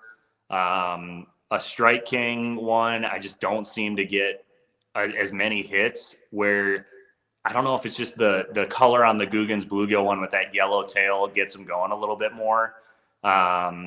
Will throws, what is it, P90? That's what you had in your hand, right? No, I had the Yellow Magic in my hand. Yellow Magic, yeah. I'll throw a Rico if it's me fishing, but to me, a Rico's maybe a little bit too beaded. It's more of kind of like a shad popper than it is a bluegill popper. When I'm working that popper, I want the big, like, go boonk. Like I want that really loud, good cup bubble as opposed to, something that's kind of splashing water out. So Not necessarily saying the Guggen one's super dope, but that just seems to be what I'm getting bites on. It could be the color too. Like I said, it's got a really unique kind of brownish translucent color, and it's got a yellow tail feather on it. But transitioning to what you said, Rich, I throw a prop probably 8 out of 10 times as opposed to a popper. So let me grab those, or grab that rather. So this I actually do let clients throw, even though it's, I guess we'll call it expensive. I think these are like 18, 20 bucks. But it's a black label prop bait. So it kind of looks like the old Brian's Bees or whatever. Yeah, Brian's Bees. I want it to be balsa. I want it to be up high. I want it to have kind of some custom coloring to it.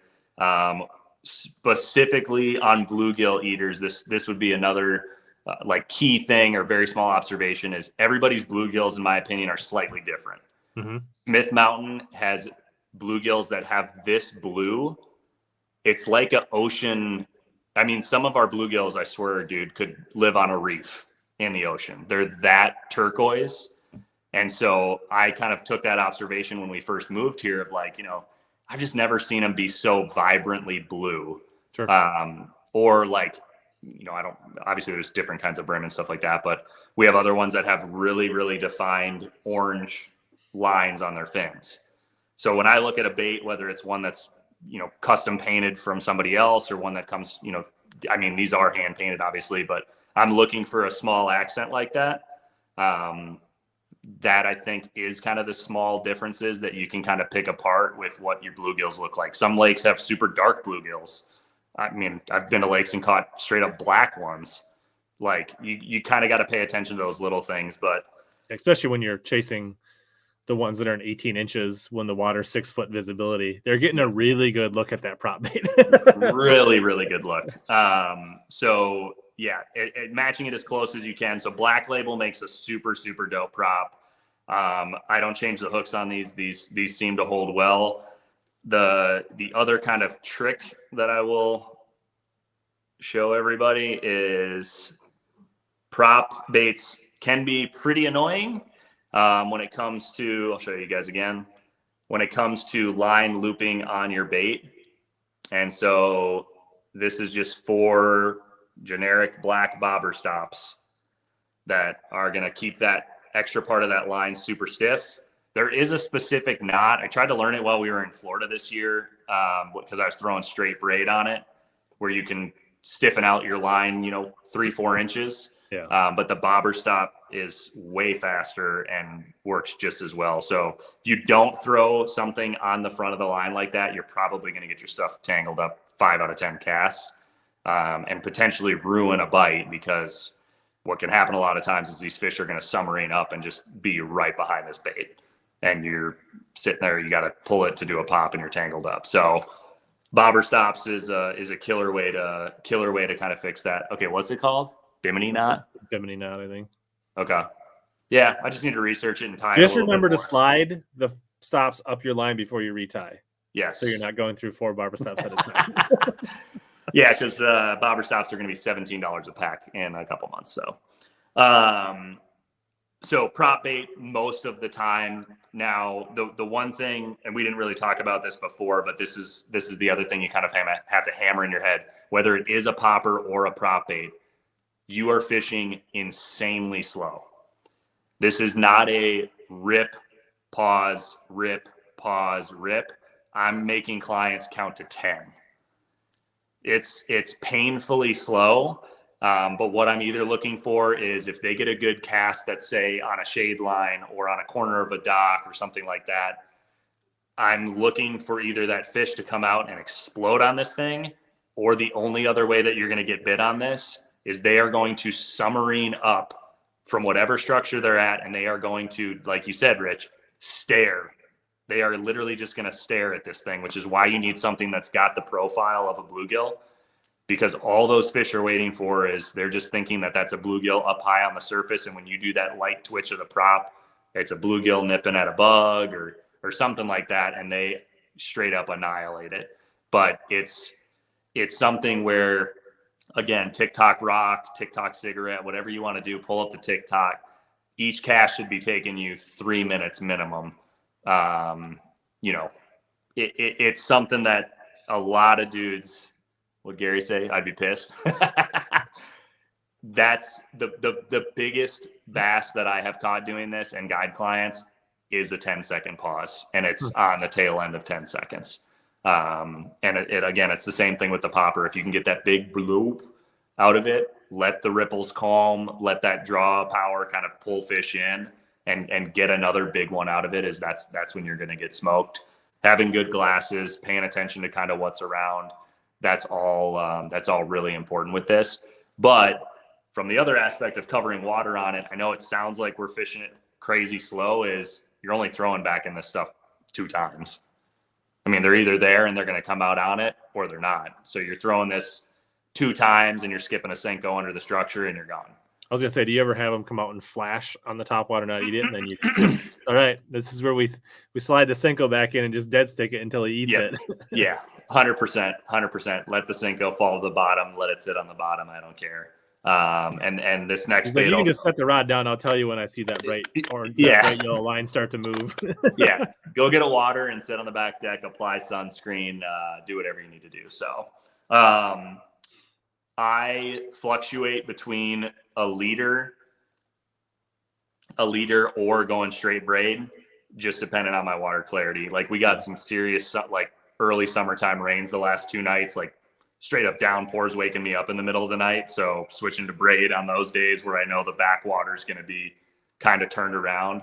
Also, if your brim beds are towards the main lake, especially for us out here, but this would apply to Tonka and everything up in Minnesota, dude, would be you have boat traffic that's just ripping into those brim bed areas and going straight braid at that point. I feel pretty confident that you can still get the bites on it. So, and then rod 703. I think you like 703 for top. No poppers. Yeah. Same thing. Poppers and kind of sticking with that. 734 if I for some reason feel like they're just not getting it as hard as they should. But let me show these glides real quick. So I don't know, was that Greg talking about the glides? I don't remember. So this is more draw power stuff in my opinion. So Gantrell, this is more right? Like, it's again, what is it, Gantrell Jr.? Yeah. I might be using something like this pre-tournament where I'm checking 30 brim piles and I want to see what I can draw out from the laydowns or the docks to see if I'm dealing with real big ones or kind of medium-sized one. Yeah, like that's a perfect Smith Mountain color, dude, with the orange and the blue. So again, this is a floater also. So going back to that same concept that in my opinion, the bluegills that they're eating are not the ones that are sitting down directly in the bed. They're looking up at bluegills. They're ambushing the ones that are eating a bug or stupidly swimming up at the surface. You know, like I call them chicken nuggets. We have little brim that are like 3 inches long right now that you can tell are just new to the world and have no idea what they're doing. And finding Nemos just kind of wandering their way around. Yeah, basically. Yeah, they kind of do look like little Nemos. Yeah. 2 or 3 of them together, one peels off, boom, you hear a splash, like he's long gone. So the floater side on the big swim bait, you will catch some on it. You're not going to catch a ton on it, in my opinion. It's more of kind of searching it. So that's that's one you can buy. And then these kind of goobery looking ones are custom painted ones, but that's that teal I'm talking about. Look at that chin spinner. Fancy. Yeah. Fancy, right? That dirty water chin splinter. So this is a guy, here's another kind of tealy color. I had him go hardcore on the tail side. It's called 3F Customs out of Northern Virginia, but I don't know what blanks these are. I mean, I'm assuming that's an evergreen blank and I have no idea what this is. But I had him kind of go shot colors just to kind of grab more of that attention. But these are both floaters also. Dock corners is probably the best place to throw it if you can get a nice good cast to where you're getting a C turn right around that dock is when you'll have one kind of come up right on it and look it straight in the face. So yeah, that's those. Have you ever tried the Depths Buzz Jet? I have not. Show me what that looks like. If they have it here. Got them on Marion on the Depths Buzz Jet. Freaking Marion, dude. I haven't been there. That like sucks. Did it ever get good? I mean, they live there, but like it's just to me, it's not enough fun like to fish. So here's what about like, oh yeah, that looks nice. So it's like a prop bait, wake bait combo. Yeah. It's a little big. I mean, it's 3 3/4 inches, so it's probably not a little smaller than the Gantrel, bigger than most of your poppers and prop baits, but it might be something you might. I know you don't like to order stuff from like Tackle Warehouse and places, and you're trying to like keep your tackle selection down, but yeah. Who said that? My wife. But I find like fry guard or bluegill beds, like it's a pretty good bait. Yeah, another one that people have been talking to me a little bit about that just again, I probably wouldn't do it with guide client stuff, but square billing back in those same spots with like, basically like a wake bait bluegill one and just beating it into the laydowns and stuff seems to trigger some bites. So yeah, more of a tournament tactic. Yeah, I think that's kind of more of a tournament deal. So otherwise, I feel like God, that's Morgan, you're an idiot. How about have I ever been hooked by a guide client? Everyone, I have been hooked by a couple guide clients, a couple hat ripoffs, but Morgan Overstreet has hit me in the face.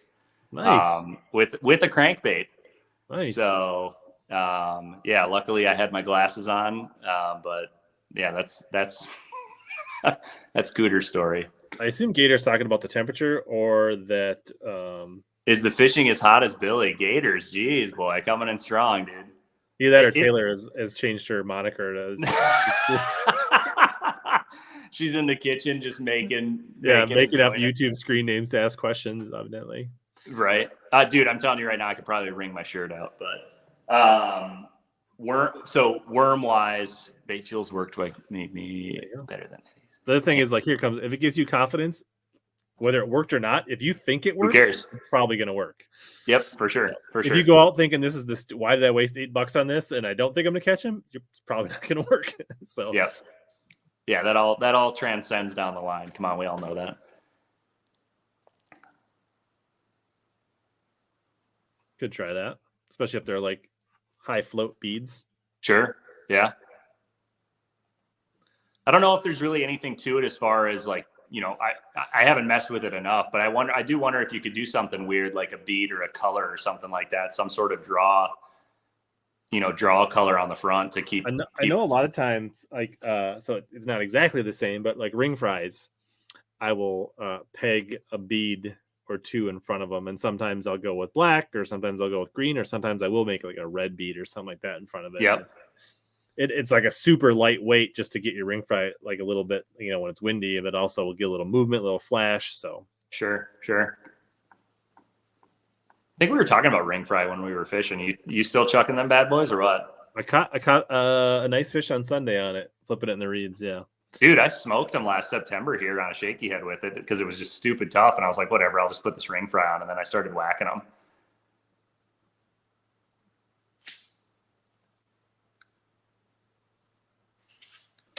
He's saying it's a Imakatsu Gilroyd replica, the one you didn't know what it was. The bigger one? Probably. Well, AJ Linder's checking in, talking about his walleye rigs.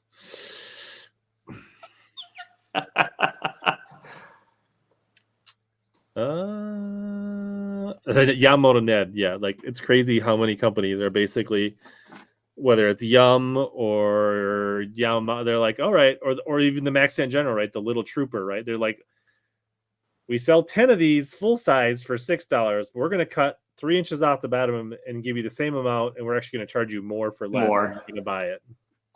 You will buy it. I will not buy it, but Hayden's heading to the St. Lawrence. He's got the right idea. Should be killer out there.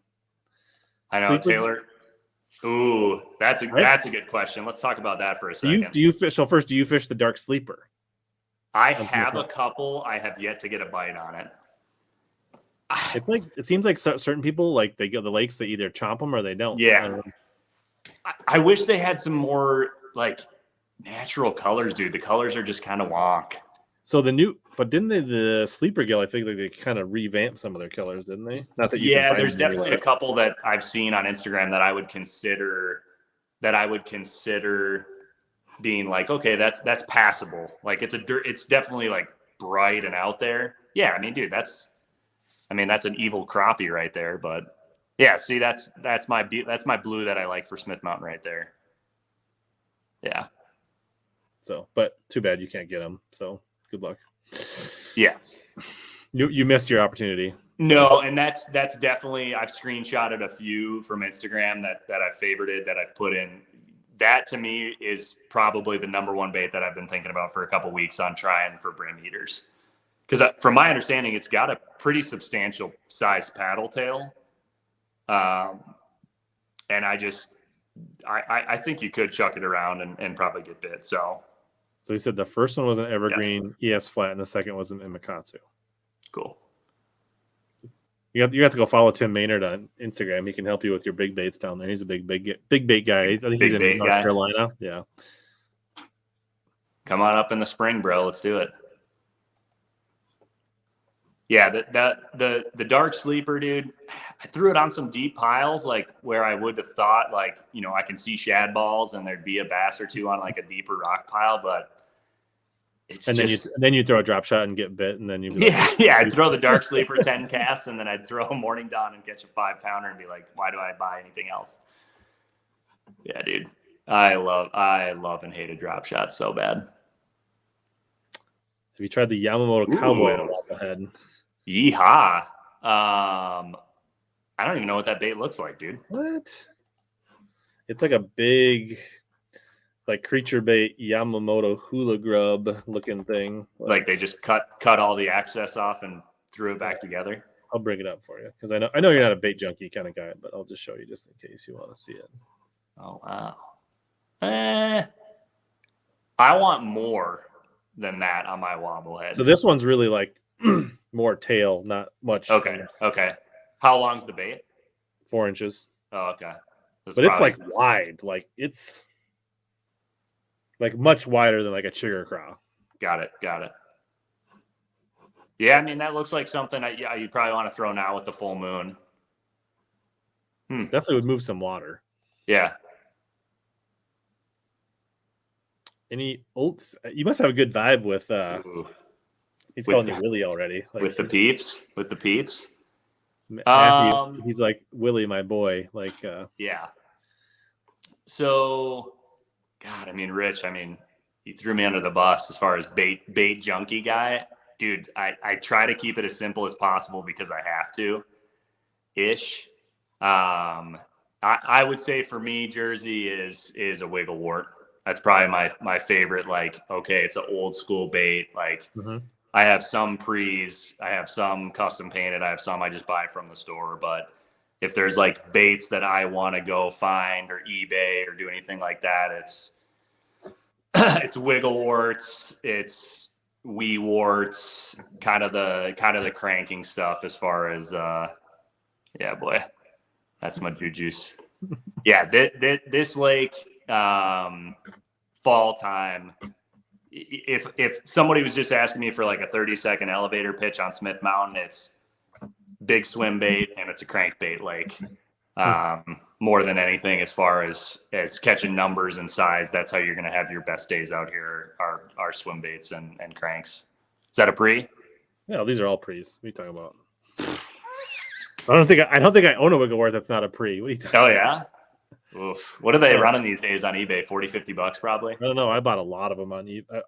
Not a lot, but a lot of them in really like bad colors. Like some of them, I mean, they're not all bad, but some are really funky, like weird colors. But yeah. So I found a lot that's like slipped through the cracks and probably got them for less than $5 a bait. Do you usually buy them in like lots? I don't know. I just bought there was a period where I bought some and I don't know. Yeah, I mean, they all say wiggle wart under the. Yeah, for sure. Indented in. Yeah. And they got that weird, like, and they're all like got the seamless paint, right? Where they painted the whole thing the same. Yeah. Yeah. I mean, dude, I don't know. I mean, I just bait wise, not really as far as like kind of the custom, he was giving good vibes to the good vibe. Hey, dude, Daniel. Taylor probably packed her bags when she heard it, and you'd probably go into an empty house. Yeah, she slammed the door. She's like, "Damn it, John B," and just slammed the door and got in the car and rolled out. So no, my camera went out of focus again. Come on, man. There we go. So yeah, dude. I mean, baits are funny, dude. I mean, I feel like I don't know if a lot of fishermen go through like the evolution of it, but I feel like you get caught up in tackle, and then like sometimes that pulls you away from keeping it too like not simplifying it enough. And then you kind of get stuck in the weeds and then kind of go back. Like I was a big, I get custom colored crankbaits and glide baits. That's like, that's my confidence deal is like, I want to have a crankbait that's slightly different than what everybody else is doing. Cause I know everybody's cranking. So I just rather have something that looks a little bit different. But I definitely regressed back to like, I'm throwing black, white, green, brown, silver, and like kind of keeping it as simple as I can. And then morning dawn, basically. Yeah. Like I've gotten that way. Like I literally like most of my plastics are like 10.99 or tramp stamp or whatever. Like it's like for sure. I'll just throw black and blue green pumpkin at the same time and they'll see one side of it and they'll bite it. Like for sure. So let me go over this one last rod, Rich, just because I did want to show people this bait.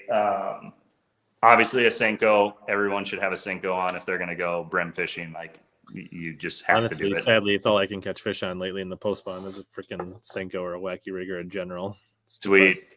TikTok and stick.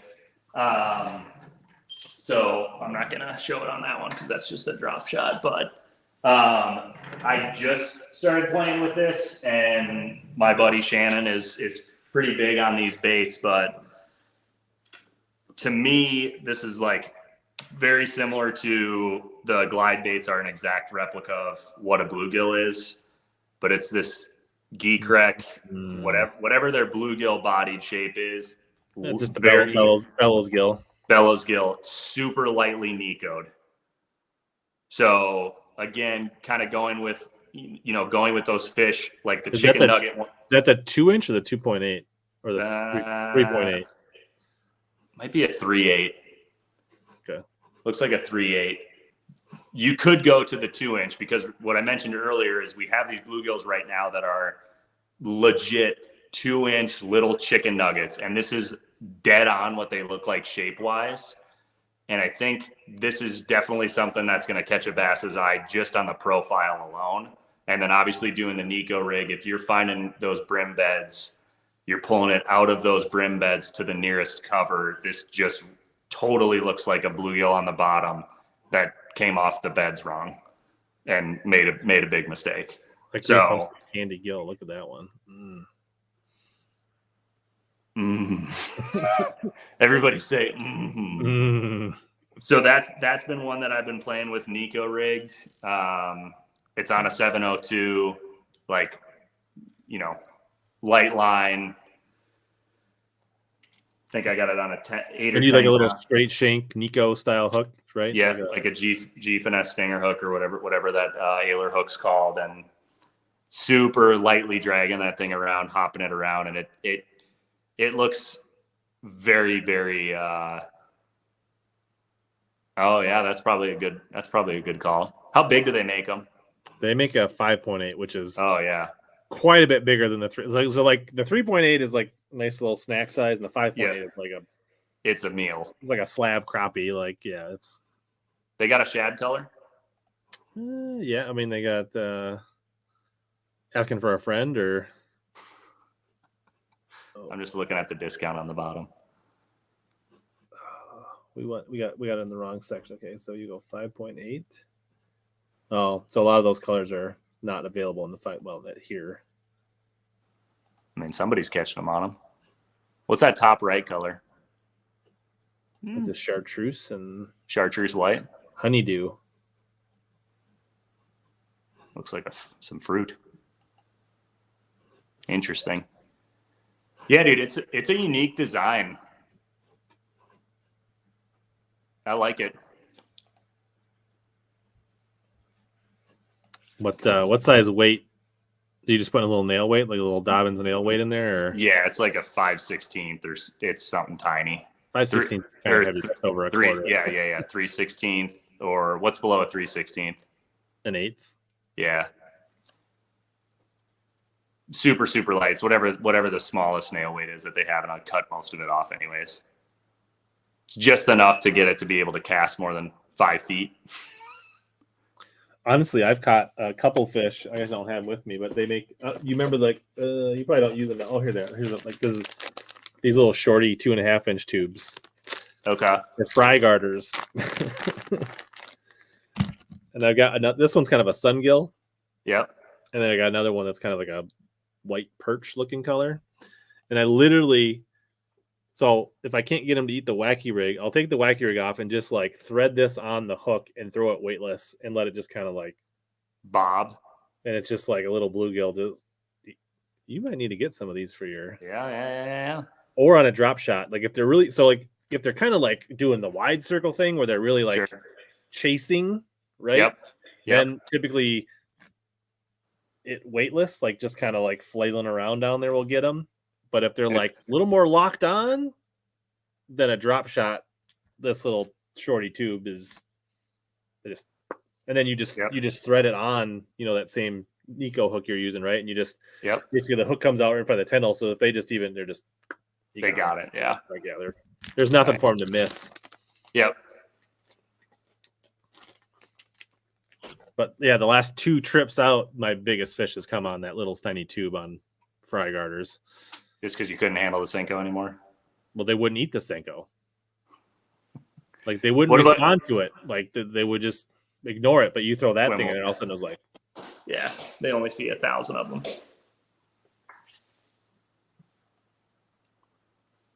Yeah, the only problem with the Gee Crack bellows is they're not very durable and they're not super cheap. Yeah, agreed. Hold on, Rich. No, it's not. It's live. Love you. See ya. She goes, is it just one person? Yeah, honey, I'm just having 2 hours. She doesn't realize what a big deal this is. Yeah, oh, seriously. She's about to figure out who Gator Adventures is and have hands. Hayden wants to know if you're seeing many suspended fish right now on Smith Mountain. Hayden, it's like every day you gotta figure out what they're doing. So yes, but day to day. Yeah, day to day, and really kind of the deal with the suspended ones are they're either going to eat that swim bait or they're not. And after that, it's one bait I'll definitely have as a backup one, and this is kind of like down the line. This would be me fishing. Is I'll rip a jerk bait through suspended fish out here like as fast as I possibly can, like throwing my arm out. And sometimes that will get me a bite, but it's never a like down the throat bite. It's a side of the face, like straight reaction deal. So if I find suspended fish, Hayden, if I'm not getting them to bite, I'm running to the next point to find active schools. Either eat the 2.8 or I'm out of there. Yeah. Eat it or I'm leaving. Don't make me TikTok and rock, dude. I don't have time. And that's where the front facing, right? You're seeing, are they reacting? Are they chasing? Are they showing any interest? Yeah. It's pretty, we could talk about front facing for freaking days. It's very interesting how quickly you can find how they're acting to the point where, you still can't make them bite. Like that's just, I say that every guide trip, like, look, I can take you to every single time we'll be around fish. That's not the problem. It's you can't make them bite. But very seldom, at least on Smith Mountain, does it take me more than 10 stops to at least get a bite going through 15 different presentations. They will eat something, whether it's out of negative reaction or finding an active school. Front-facing sonar on any lake, I think this applies. You can find either a reaction fish that's maybe not going to bite the bait great, but at least it moved on it, or active fish by just covering water and playing with enough baits. as quick as you can. So. Yeah, cool. I should also mention that Billy's got a YouTube channel. Oh boy. It's gonna do sporadic uploads. It's a lot of stuff about Smith Mountain, what he's using, what season. When he's not slacking, he usually gives like a monthly, like this is the 5 rods on my deck for Smith Mountain in August and May and that kind of stuff. So if you're down in the area, there's definitely a lot of regional content that's worth checking out. So just give that little nugget out there for people interested. Yeah, thank you. I have a pretty relaxed July. I was just talking to Shannon about it when we were fishing because he's Skeet Reese's video guy this year, so he has a big break too. I might try to do some very basic fishing videos, just because the clientele I'm taking out is never fished to a tournament angler. Most of them are kind of in the middle of like they can throw a spinning rod and kind of that stuff. So I don't know. I might hopefully be uploading a little bit more in July. I still have one video from Florida. I don't know if I'm even going to do up. I actually didn't really like Florida, dude. It was February, full moon, warming trend. We should have smashed them on the beds, and we had to like drag, 1/4 ounce weights, trick worms through like 200 yards stretches that we found fish on for 4 days straight. Like, and the biggest one we caught was, minus that big one that I caught, was, maybe a 6-pounder. So I just didn't, it's hard for me to drag for that many days that slow when it's those weather conditions. So have you ever done Florida in the spring or no? I've never fished Florida. Yeah. I don't know, dude, just from like grass at home and stuff in Minnesota, like, I don't know. There's way more. You did catch your PB on like your first cast, but dude, the thing was 27 feet deep. I was doing what I do here. So, did I ever tell you the story on that lake or no? No. Thanks, Tim Maynard and Thomas just threw you a couple subs, so you're on your way now. Thank you, guys. Thanks, Rich. No, dude, we drove 12 and a half hours, got to that lake, and it's a military base.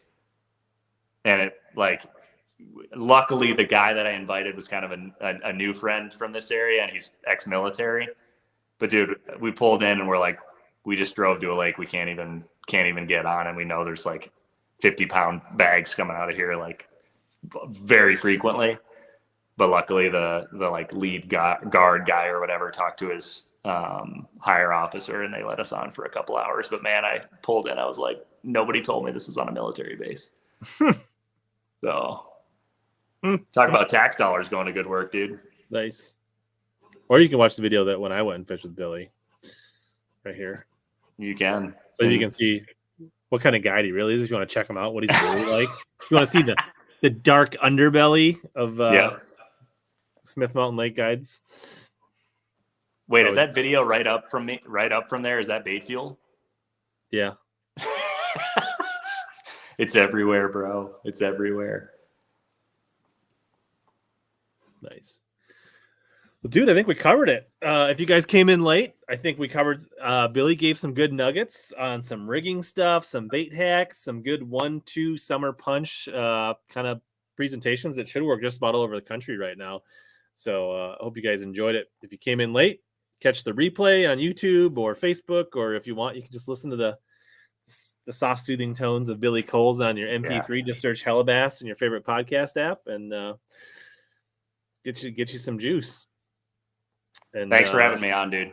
Yeah, absolutely. And if you're interested, you can check out his website. It's down in the link description below. His guide service, if you're interested, or if you got buddies headed that way that want to get out fishing.